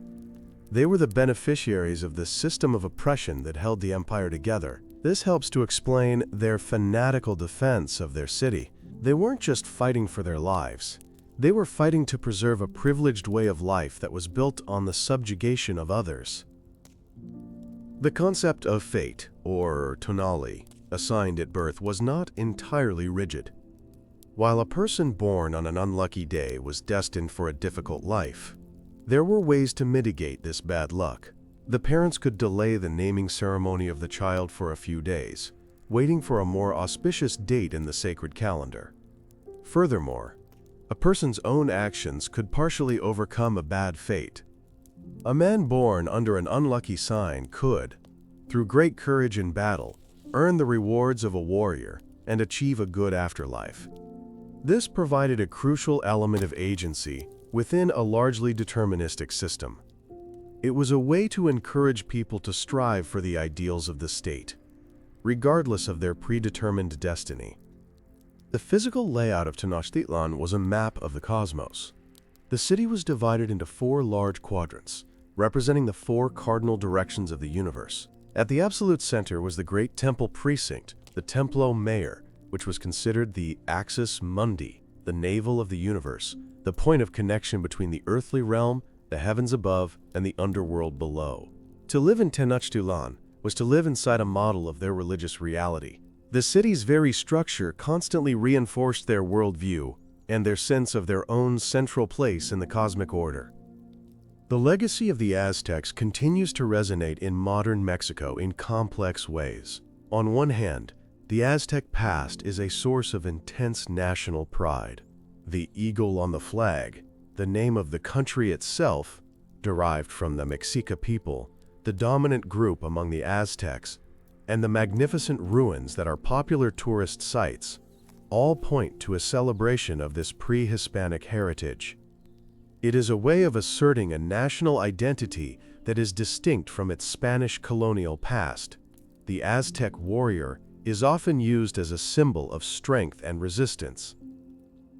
On the other hand, the darker aspects of the Aztec Empire, the rigid social hierarchy, the brutal state control, and the legacy of conquest and sacrifice also cast a long shadow. The deep social and racial inequalities that began in the colonial period have roots in the pre-conquest world. The story of the Aztecs is a reminder that the history of Mexico is not a simple story of good indigenous people versus evil European conquerors. It is a much more complex history of empires clashing with empires, of internal divisions, and of cycles of conquest and resistance that began long before Cortés ever set foot on its shores. The dark truth of the Aztec Empire is not just a story about the past, it is a story that continues to shape the present. Let's consider the Aztec legal system's approach to property. The concept of private land ownership as we know it did not really exist for commoners. Land was owned by the local community group, the Kaupali, and was assigned to families to farm. This land could not be sold, and if a family failed to cultivate it for a certain period, the right to use it would be taken away and given to another family. This system ensured that everyone had access to the means of subsistence, but it also reinforced the power of the collective over the individual. True private property was a privilege reserved for the nobility, who owned vast estates that were worked by common laborers or slaves. The judicial system had a clear hierarchy. Minor disputes within a neighborhood were often settled by local elders. More serious cases were heard in a local courthouse. The most serious crimes, or cases involving nobles, went to a high court in Tenochtitlan. There were no lawyers. The accused had to plead their own case directly to the judges, who were expected to be impartial and incorruptible. A judge found to have taken a bribe or shown favorite VSM would be punished with extreme severity, often with death. The system was designed to be swift and decisive. Justice was not about rehabilitation, it was about maintaining order and making a public example of transgressors. Let's explore the Aztec games. The most famous was the ball game, known as Ollantaytamali. It was played in a long, narrow court with high walls. The goal was to get a solid rubber ball, which was heavy and dangerous, through a small stone hoop set high on the wall, using only your hips, knees, and elbows. The game was incredibly difficult and was a major public spectacle, drawing large crowds who would bet heavily on the outcome. It was more than just a sport. It was a ritual with deep cosmological significance. The court was seen as a representation of the world, and the movement of the ball was thought to mirror the movement of the sun, moon, and stars. The stakes of the ball game could be incredibly high, sometimes involving human sacrifice. While it's a common myth that the entire losing team was always sacrificed, this was not the case. However, in certain highly significant ceremonial games, it is believed that the captain of the losing team, or, in some interpretations, even the winning captain, would be sacrificed. This would be seen as the ultimate honor, a fitting end for a great athlete whose skill had pleased the gods. The game was a microcosm of Aztec life itself, a display of skill and athleticism that was deeply intertwined with the ever-present themes of chance, fate, and death. The Aztec view on marriage was a practical and strategic affair. Marriages were typically arranged by the families, often with the help of a professional matchmaker. The primary considerations were the social status and economic prospects of the two families. Romantic love was not a major factor in the decision. The wedding ceremony itself was a complex ritual that lasted for several days, involving feasting, speeches from the elders, and symbolic acts. A key moment was when the matchmaker would literally tie the corner of the groom's cloak to the bride's blouse, symbolizing their union. While polygamy was practiced, it was a luxury that only wealthy nobles could afford. Most commoners had only one wife. Divorce was permitted in Aztec society, though it was discouraged. A man or a woman could initiate a divorce on several grounds, such as laziness, infertility, or cruelty. The case would be heard by a court, which would decide on the division of property. The children would typically be divided between the parents, with boys going with the father and girls with the mother. However, a divorced woman faced a difficult social situation. While she was free to remarry, her status was diminished. The social pressure to maintain a stable family unit was immense, as the family was seen as the fundamental building block of the state. The role of the elderly in Aztec society was one of respect and privilege. After a life of hard work and service to the state, old age was a time when the strict rules of society were relaxed. As we've noted, the elderly were the only group permitted to drink pulque to excess without punishment. They were looked to for their wisdom and experience, serving as advisors within their families and communities. Their long life was seen as a sign that they had lived correctly and had the favor of the gods. In a society where life was often short and brutal, reaching old age was a significant achievement worthy of honor. Let's consider the Aztec perspective on the natural world. They did not see a sharp division between humans and nature. The world was alive with sacred forces. Mountains were not just piles of rock. They were sacred places, homes to the gods. Springs and caves were seen as portals to the underworld. Animals like the jaguar and the eagle were not just creatures. They were powerful spiritual beings whose attributes warriors sought to emulate. This worldview created a deep, if unsentimental, connection to the environment. They were keen observers of nature because their survival and their religion depended on understanding its cycles and its power. This reverence for nature did not translate into modern environmentalism. They fundamentally altered their environment to suit their needs, as seen with the construction of Tenochtitlan and the Chinampas. They hunted animals and cleared forests. Their relationship with nature was one of reciprocity and appeasement, not preservation. They took from the earth what they needed, but they believed they had to give something back in the form of rituals and sacrifices to maintain the cosmic balance. It was a transactional relationship with the powerful forces of the natural world. The story of the conquest is often framed as a clash between Christianity and the Aztec religion, but it can also be seen as a clash between two different forms of imperialism, each with its own justifications. The Aztecs believed they had a divine mandate to conquer and demand tribute to feed their gods and keep the universe running. The Spanish also believed they had a divine mandate, the requerimiento, a document they were supposed to read to indigenous peoples before attacking. It demanded that the natives accept the authority of the Spanish crown and the Christian God. If they refused, the Spanish felt they were justified in waging a, just war against them. Both empires cloaked their ambitions for wealth and power in the language of religious duty. The Aztec concept of sacrifice had a parallel, albeit a metaphorical one, in the Christianity the Spanish brought. The central image of Christianity is one of self-sacrifice, Jesus dying on the cross for the sins of humanity. The ritual of communion involves the symbolic consumption of the body and blood of Christ.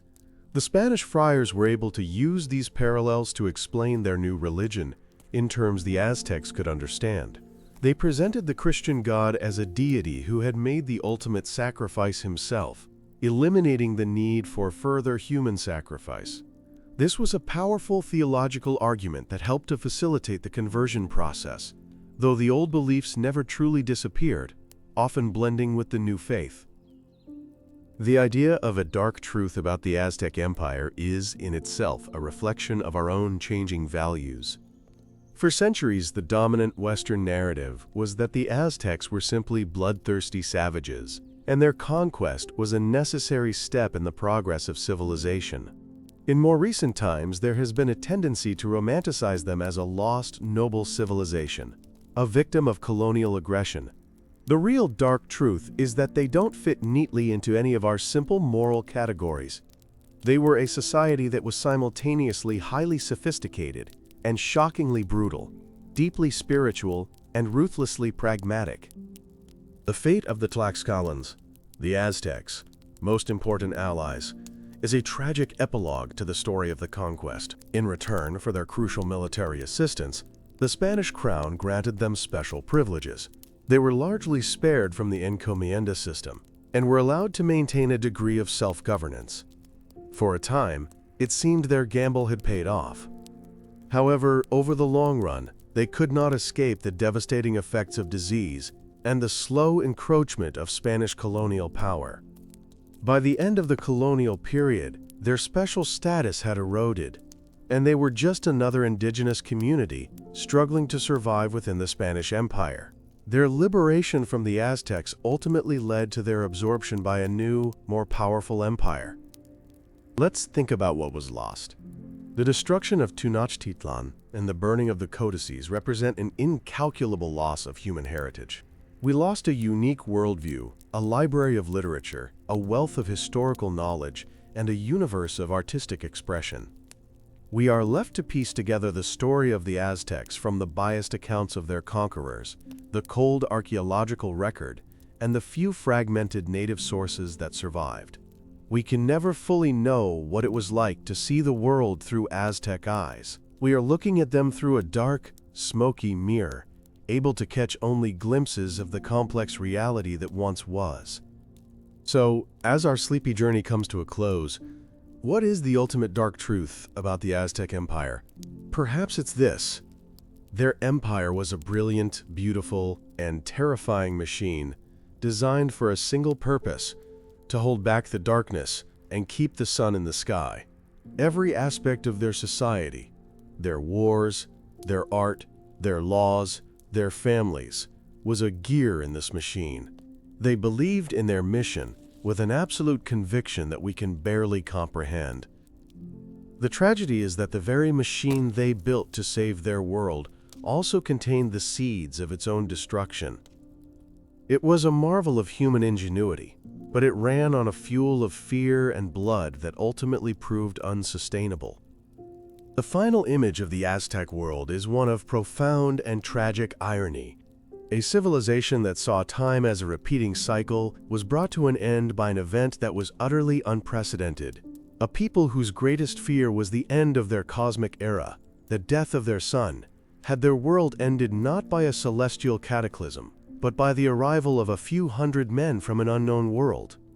The darkness they feared did come, but it came in the form of ships, steel, and sickness. It came from across the ocean, not from the heavens.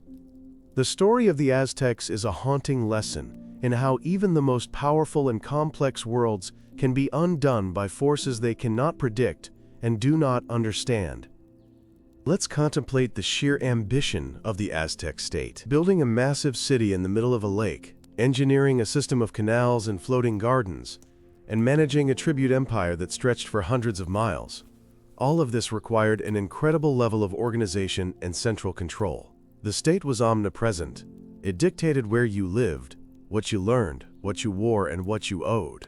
This level of societal management would have been the envy of many old-world monarchs. But it created a society that was incredibly brittle. There was no room for dissent, no safety valve for social pressure. The state's demand for total conformity was both its greatest strength and its most critical weakness. Consider the Aztec road system. While they didn't have wheeled vehicles, they maintained an extensive network of footpaths that connected the empire. A system of relay runners, much like the famous Inca system, operated along these roads. These runners were trained to be incredibly fast, carrying messages and lightweight luxury goods in a fraction of the time it would take a normal traveler. A message from the Gulf Coast could reach the emperor in Tenochtitlan, a distance of over 200 miles, in about 24 hours. This communication network was vital for administering the empire, receiving intelligence, and moving the army quickly to quell rebellions. It was the nervous system of the imperial body.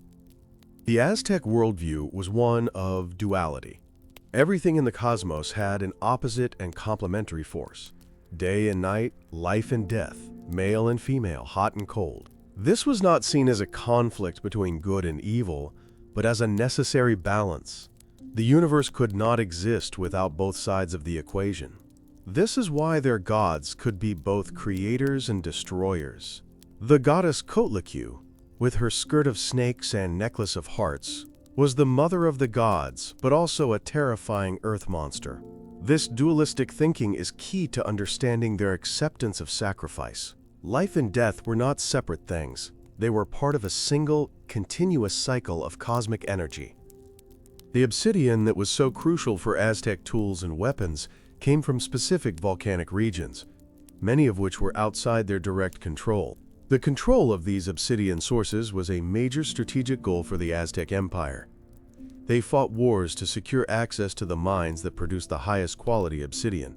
The trade and distribution of this essential resource was a major factor in the geopolitics of ancient Mexico. It was, in many ways, their equivalent of oil or steel, the fundamental material that powered their military and their economy. The flow of obsidian was the flow of power. Let's consider the soundscape of Tenochtitlan. It would have been a city of incredible contrasts. In the marketplace, the constant hum of thousands of voices haggling and socializing. In the canals, the gentle sound of paddles dipping into the water. But always, in the background, there would have been the rhythmic, deep beat of the great drums from the temple precinct, a constant reminder of the religious heart of the city. During ceremonies, this would be joined by the shrill sound of whistles, the blast of conch shell trumpets, and the chanting of priests. It was a city that was alive with sound, a symphony of commerce, daily life, and sacred ritual.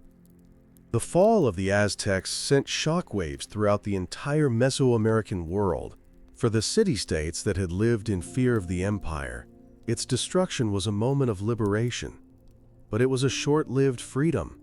The Spanish, having defeated the most powerful state in the region, were now the undisputed new power. The fall of Tenochtitlan created a power vacuum that the Spanish and their allies were all too eager to fill. The conquest of the Aztecs was not the end of the story of conquest in Mexico. It was the beginning of a new, even more comprehensive phase of colonization that would reshape the continent forever. Let's revisit the concept of the Tlatoani, the Aztec emperor. He was not just a king or a political leader, he was seen as the supreme representative of the gods on earth. His body was considered sacred, and commoners were not allowed to look him directly in the face. He lived in opulent palaces, surrounded by hundreds of attendants and wives. But his life was not one of pure leisure. He was also the supreme commander of the army, the chief justice of the legal system, and the high priest who had to perform countless rituals to ensure the favor of the gods. The well-being of the entire empire rested on his shoulders. The pressure of this role must have been immense. The selection of a new emperor was not based on simple primogeniture, where the eldest son automatically inherits. When an emperor died, a council of the most powerful nobles, priests, and warriors would convene to select the next ruler from the royal family. They would choose the man they considered to be the most capable, the most pious, and the best military leader. This system ensured that the Aztecs were almost always led by a strong and competent ruler, which was crucial for the stability and expansion of the empire. However, it could also lead to intense political intrigue and rivalry within the royal family. The Aztec diet, while nutritious, could be precarious. Their reliance on maize made them vulnerable to crop failures caused by drought or frost. Archaeological evidence shows that the empire suffered several major famines during its history. During these times, the social order would begin to break down. People would be forced to sell themselves or their children into slavery just to survive. The state would open its granaries, but these could be quickly depleted. These periods of starvation were a terrifying reminder of their dependence on the whims of the rain god Tlaloc, and reinforced their belief that the gods must be appeased at all costs. The chinampas, or floating gardens, were more than just agricultural plots. They were a method of land reclamation. The Aztecs would build them by fencing off a rectangular area in the swampy lakebed and then filling it with mud, sediment, and decaying vegetation. This created incredibly fertile, constantly irrigated plots of land. Over time, as more and more chinampas were built next to each other, they effectively created new, solid ground. The city of Tenochtitlan literally grew by turning the lake into land. It was a slow, deliberate process of conquering their environment through sheer ingenuity and hard labor. Let's consider the symbolic importance of the eagle and the jaguar, the two most prestigious warrior societies. The eagle represented the power of the sun, the sky, and the day. The jaguar represented the power of the earth, the underworld, and the night. Together, they formed a classic Aztec duality, representing the combined forces of the heavens and the earth. A warrior who ascended to one of these societies was seen as embodying these powerful cosmic forces. Their elaborate costumes were not just decoration. They were a way of transforming themselves into these sacred beings, becoming more than human on the battlefield.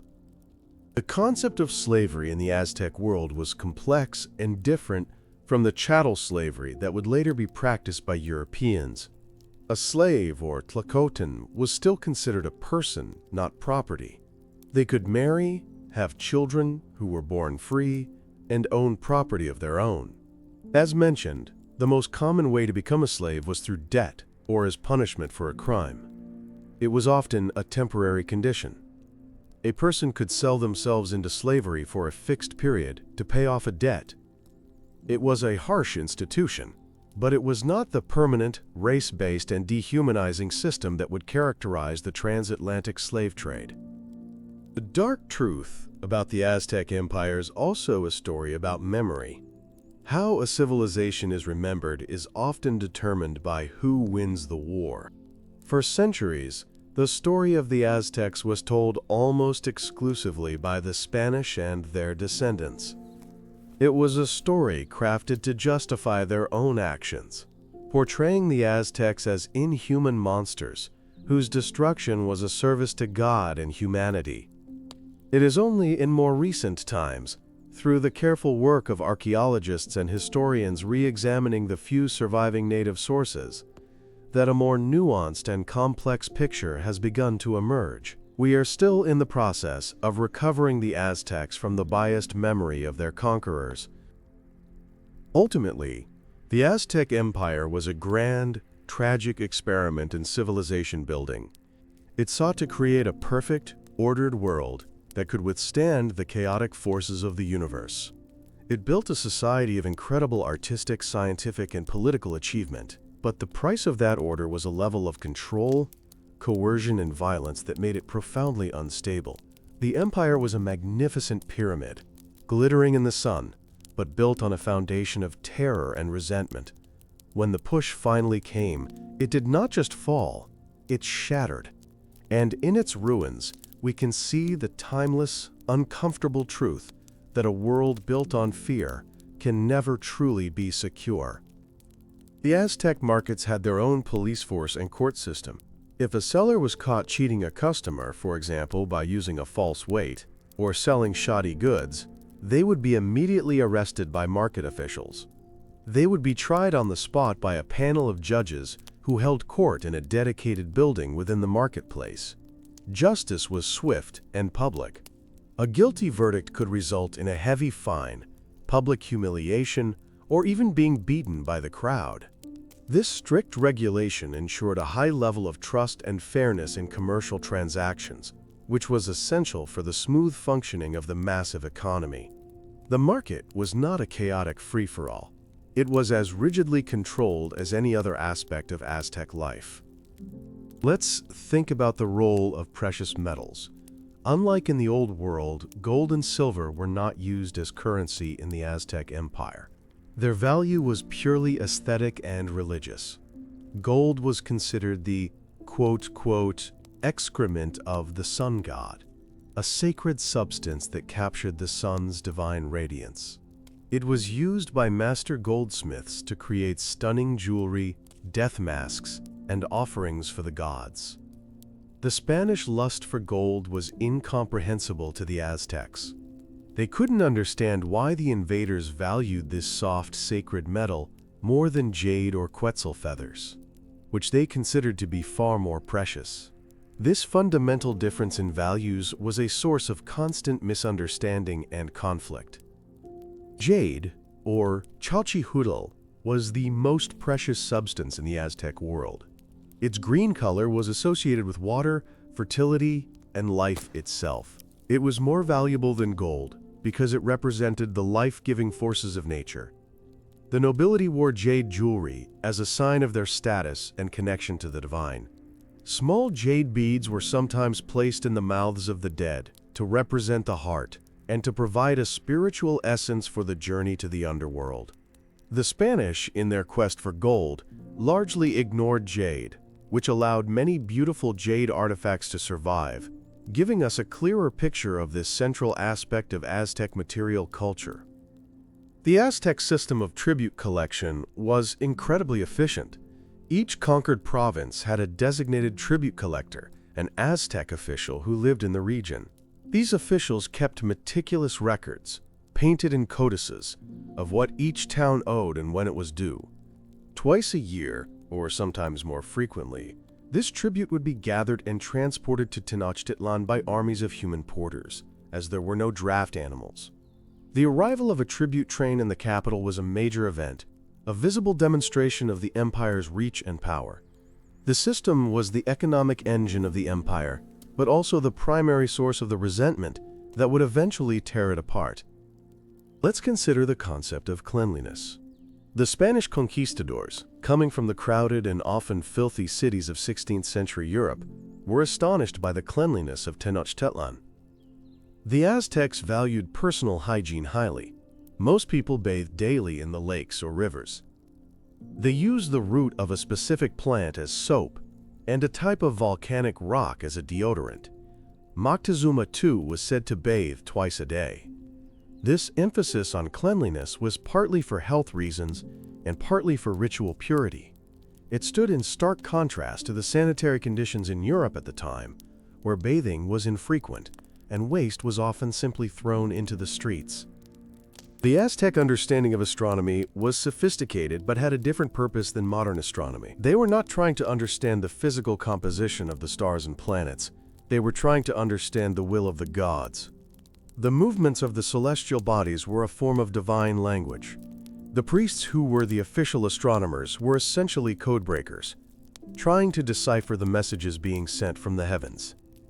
The regular and predictable movements of the sun, moon, and Venus were the basis of their calendars, but Unpredictable events like comets or eclipses were seen as powerful and terrifying omens that required immediate interpretation and ritual response. The planet Venus was particularly important in Aztec cosmology. It was associated with Quetzalcoatl in one of his aspects as the morning star. The cycle of Venus, as it appears and disappears from the sky, was tracked with incredible precision. The days when Venus first reappeared as the morning star were considered to be very dangerous and powerful. These were days when the world was vulnerable to negative influences. The Aztecs believed that the light of the newly risen Venus could be harmful, and people would seal their doors and windows to avoid it. This shows how their scientific observations were completely integrated into a framework of religious belief and ritual practice. The city of Teotihuacan, which lay in ruins long before the Aztecs rose to power, had a profound influence on them. The Aztecs discovered this massive, abandoned city with its enormous pyramids of the sun and moon. They did not know who had built it, so they concluded it must have been the work of giants or the gods themselves. They named it Teotihuacan, the place where the gods were born. They believed it was the sacred site where the current world, the fifth sun, was created. They revered the city, made pilgrimages to it, and deliberately copied its architectural and artistic styles in their own capital. They saw themselves as the heirs to the great, mysterious civilization that had come before them. Let's consider the daily life of an Aztec farmer. His life would have been one of constant, back-breaking labor, dictated by the seasons and the agricultural calendar. He would rise before the sun and walk to the fields he farmed for his Kalpali. He used simple tools, primarily a wooden digging stick called a koa. His entire family, including his wife and children, would likely work alongside him. His concerns were practical and immediate. Will the rains come on time? Will there be a frost? Will we harvest enough maize to feed our family and pay our tribute to the state? His life was the foundation upon which the entire glittering superstructure of the empire was built. The role of music was central to Aztec ritual. Music was not for entertainment in the modern sense. It was a form of communication with the gods. Different instruments were associated with different deities and ceremonies. The two main types of instruments were percussion and wind. Drums, rattles, and gongs provided the rhythm for dances and processions. Flutes, whistles, and conch shell trumpets provided the melody.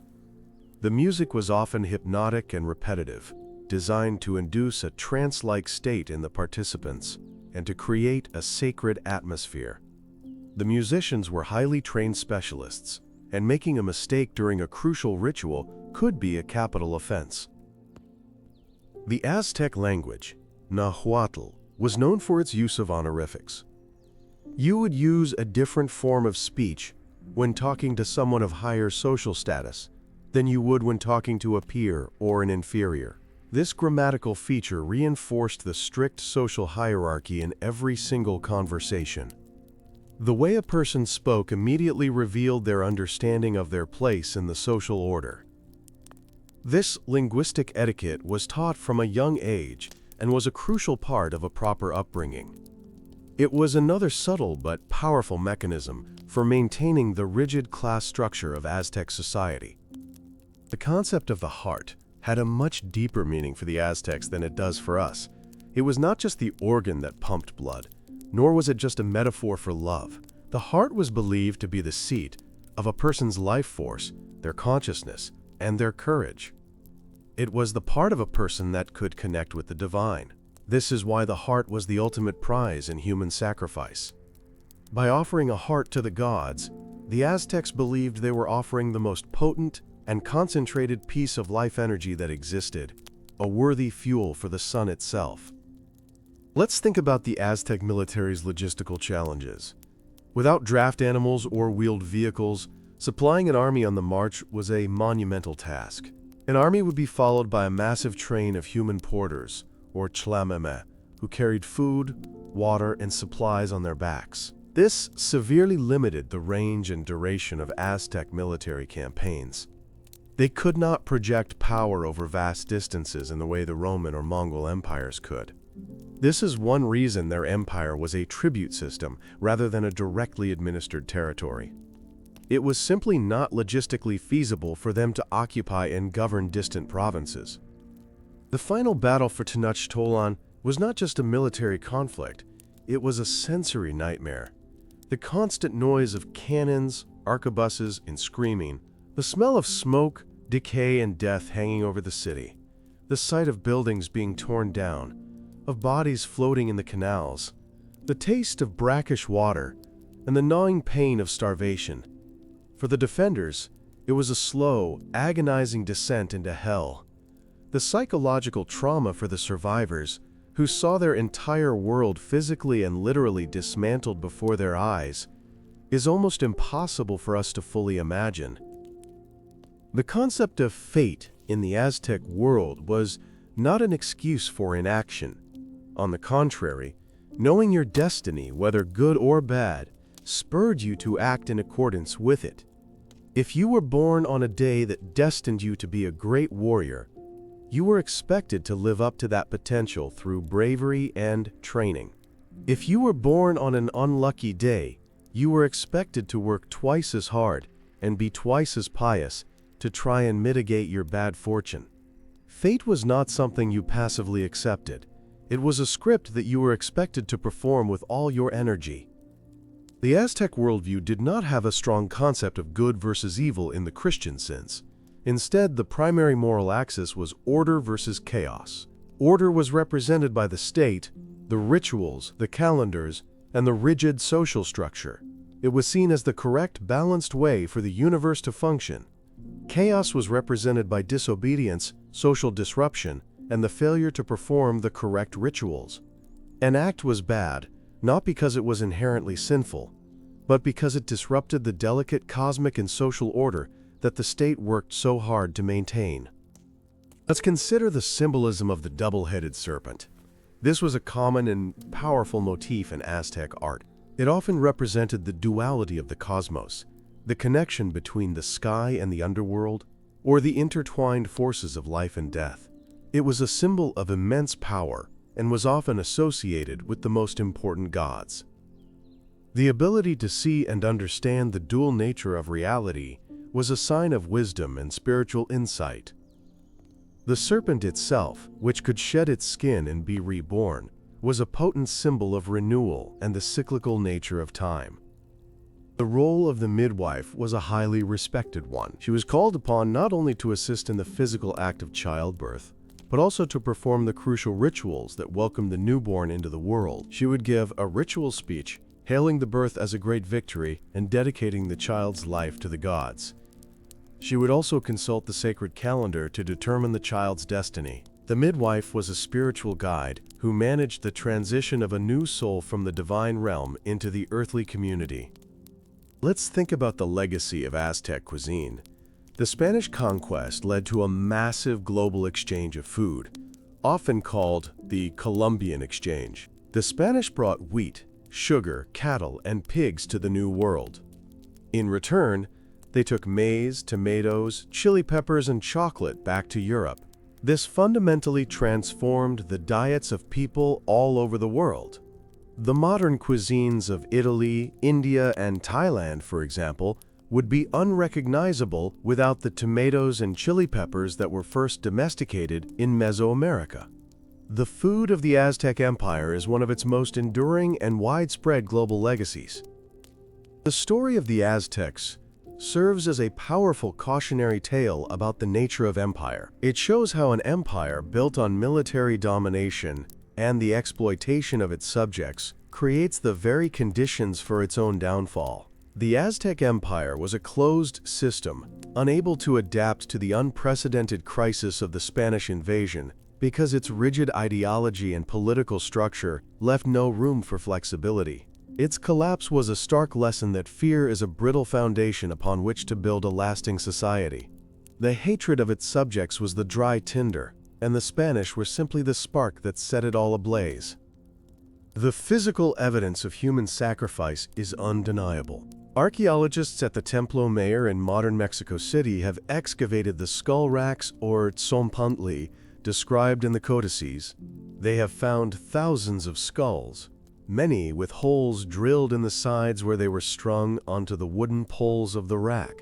Scientific analysis of these skulls confirms they belong to a mix of men, women, and children, and many show signs of being ritually killed.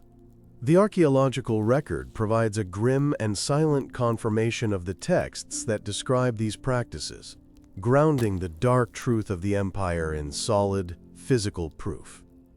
The Aztec legal system had a strange but logical approach to theft. If a person was caught stealing, they could be forced to become the slave of their victim until they had paid off the value of what they had stolen. This was a form of restitution. However, if the theft was of something particularly valuable, or if it was committed in the marketplace or a temple, the punishment was much more severe, often death. The law was context-dependent. The severity of the punishment was determined not just by the act itself, but by where it was committed and what it said about the offender's respect for the social and religious order.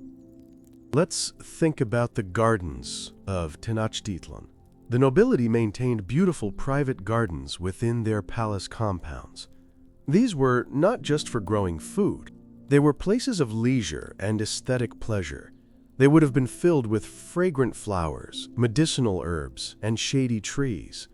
Rulers like Moctezuma also maintained massive botanical gardens and zoos, where they collected plants and animals from all over their vast empire. These were not just a hobby.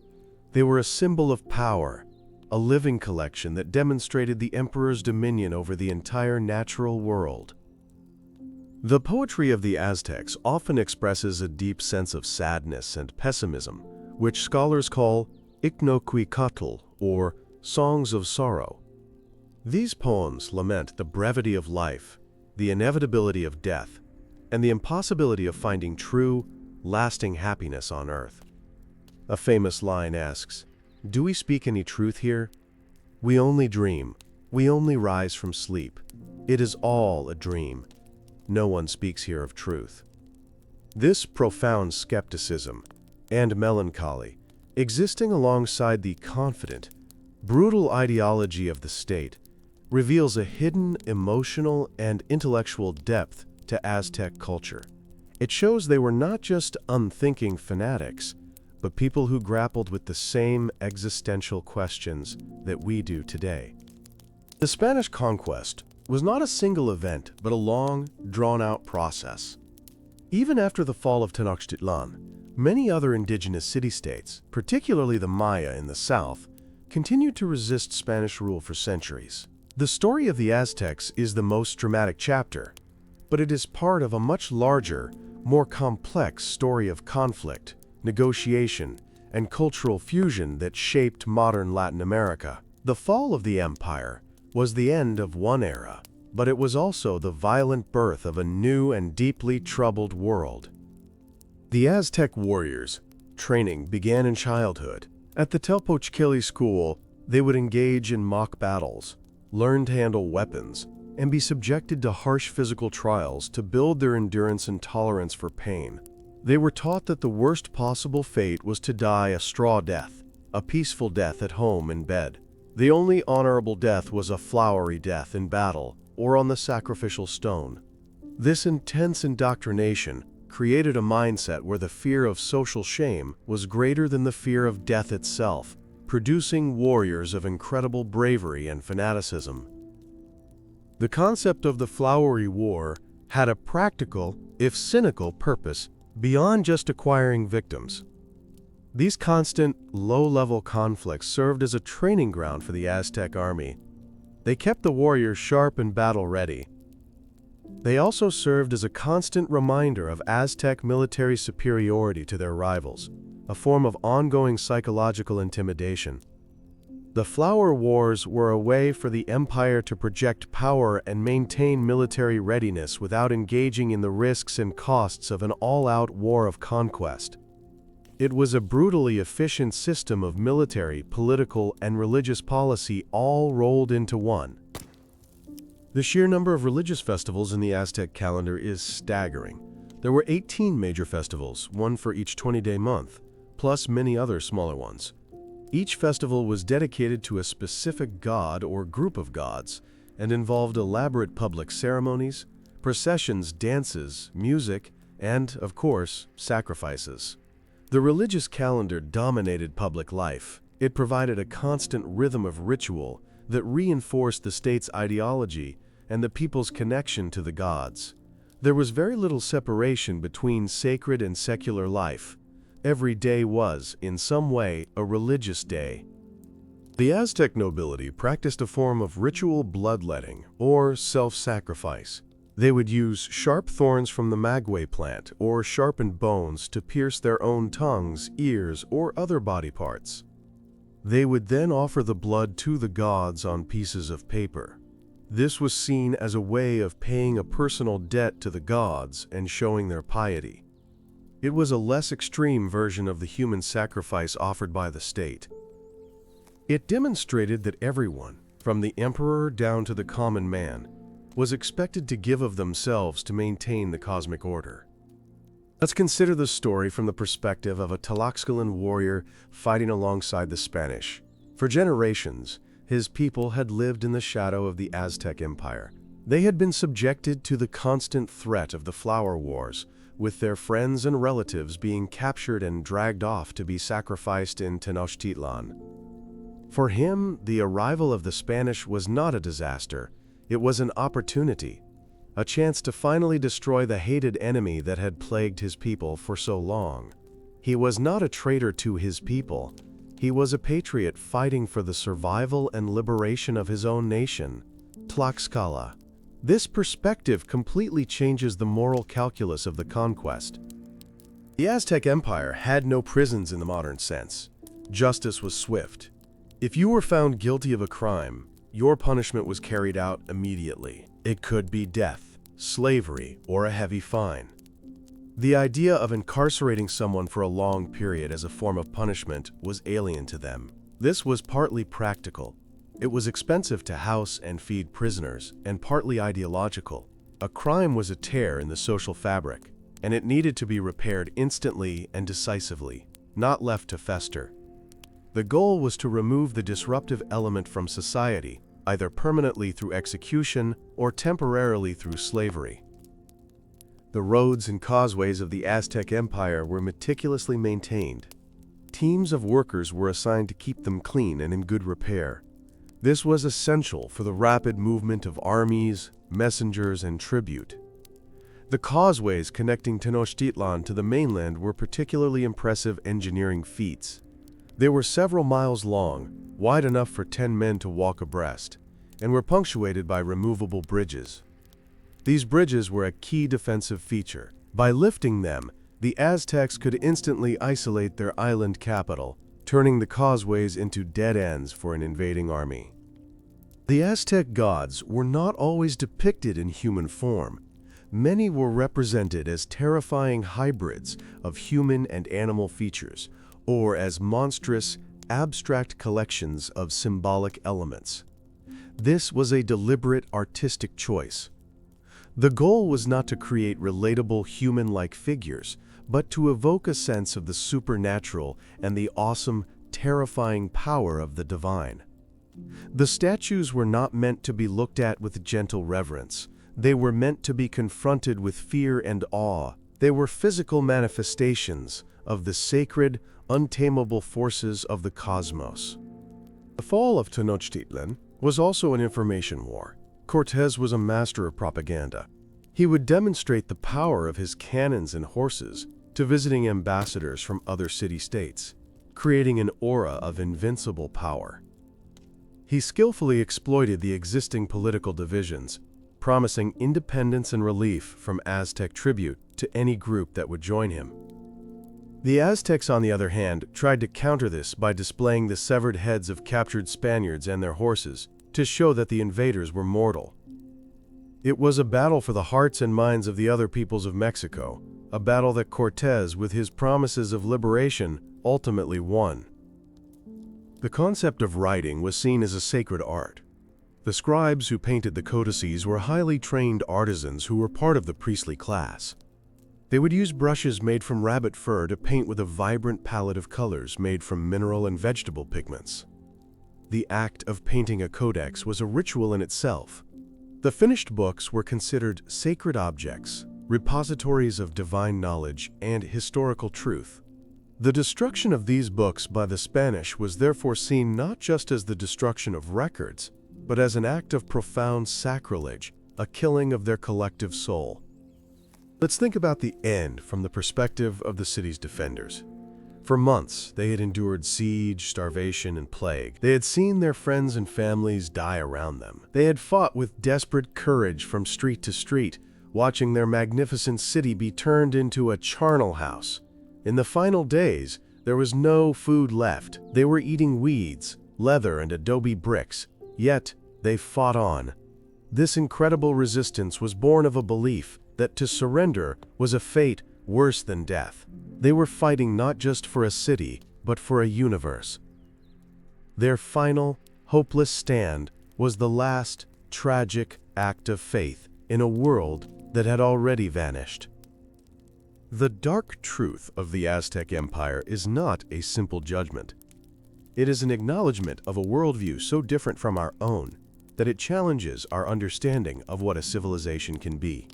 It was a society that embraced both breathtaking beauty and systematic brutality as two sides of the same sacred coin. It forces us to confront the uncomfortable idea that order and meaning can be built on foundations that we find abhorrent. To understand the Aztecs is not to excuse them, but to grapple with the full, complex, and often terrifying range of human possibility. The legacy of Nahuatl poetry is a testament to the resilience of culture. Although the Spanish tried to stamp out the old ways, they also, paradoxically, helped to preserve some of them. Friars taught a generation of Aztec nobles how to write their language using the Latin alphabet. These educated natives then wrote down the old stories and poems that had been passed down orally for generations. It is because of this alphabetic transcription that we have access to the Icnocuicutl, the songs of sorrow, and the epic poems of the warrior kings. It is a ghost of their literature, but it is a ghost that still speaks to us. Let's consider the children of the conquest, the first generation of mestizos, people of mixed European and indigenous heritage. They were the biological and cultural products of this violent encounter. They often lived in a difficult, in-between world, not fully accepted by either Spanish or indigenous society. Their very existence was a symbol of the new world that was being forged, a world of complex identities and painful contradictions. The story of modern Mexico is, in many ways, the story of this mestizo culture coming to terms with its dual, conflicting heritage. The end of our story is not truly an end. The Aztec Empire is gone, but the descendants of the Aztec people and the other indigenous groups of Mexico are still here. The Nahuatl language is still spoken by over 1 million people. Ancient traditions and beliefs continue to be practiced, often blended with Catholicism in a vibrant syncretic faith. The dark truth of the Aztec Empire is not a closed chapter in a history book. It is a living past that continues to shape the identities, the politics, and the soul of a nation, a haunting and powerful presence that can still be felt today. The Aztec concept of home was deeply tied to their Calpali, or neighborhood clan. This was more than just a geographical area. It was the fundamental unit of social identity. The Calpali had its own temple, its own school, and its own elected leaders. It was a tight-knit community that provided a social safety net and a sense of belonging. An individual's primary loyalty was to their family, their Calpali, and then to the state. This strong sense of local community was one of the reasons the empire was able to function, but it also contributed to the internal divisions that the Spanish exploited. Let's consider the Aztec view of dreams. Dreams were not just random mental activity. They were seen as a form of communication with the supernatural world. Priests who specialized in dream interpretation could be consulted to understand the meaning of a particularly vivid or disturbing dream. A dream could be a warning from the gods, a prophecy of the future, or a message from a deceased ancestor. The world of sleep was a portal to another reality, one that was just as real and important as the waking world. It was another layer of the complex, enchanted universe in which they lived. The use of tobacco was common in the Aztec world, but it was primarily for ritual and medicinal purposes. Priests would smoke powdered tobacco from tubes or pipes to induce a trance-like state that would allow them to communicate with the gods. Tobacco was also used as a powerful medicinal herb, believed to have healing properties. It was not typically used for casual, recreational smoking in the way it is today. Like so many other things in Aztec life, its use was governed by a strict set of social and religious rules. The Great Pyramid, the Templo Mayor, was not built all at once. It was expanded and rebuilt at least 7 times by successive emperors. Each new ruler sought to make the temple grander and more magnificent than his predecessor. They would build a new, larger pyramid directly on top of the old one. This process of layering created a structure that was like a geological record of the empire's history and power. When archaeologists excavate it today, they can peel back these layers and see the different phases of the temple's construction, each one a testament to the ambition of a different Aztec king. The concept of art and artist was different. There was no art for art's sake. The artisan, or Toltecatl, was a highly respected member of society, but they were not seen as a singular genius expressing their own personal vision. They were seen as a conduit for a tradition. Their skill was in perfectly executing the established artistic and religious conventions. Their work was anonymous. The goal was not to create something new and original, but to create a perfect and powerful representation of a timeless, sacred truth. The artist's ego was subordinate to the collective's faith. The Aztec view of history was itself a tool of the state. The histories recorded in the codices were not objective accounts of the past. They were official narratives, crafted to legitimize the rule of the Aztec dynasty. When a new emperor came to power, he would sometimes order the old histories to be burned and rewritten. The new version would emphasize the glorious destiny of the Aztec people and the divine right of the current ruler. History was not something to be discovered. It was something to be constructed and controlled to serve the needs of the present. The end of the siege of Tenochtitlan did not end the violence.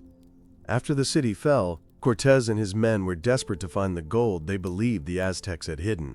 They subjected the last emperor, Cuauhtémoc, to brutal torture, burning his feet over a fire to try and force him to reveal the location of the treasure.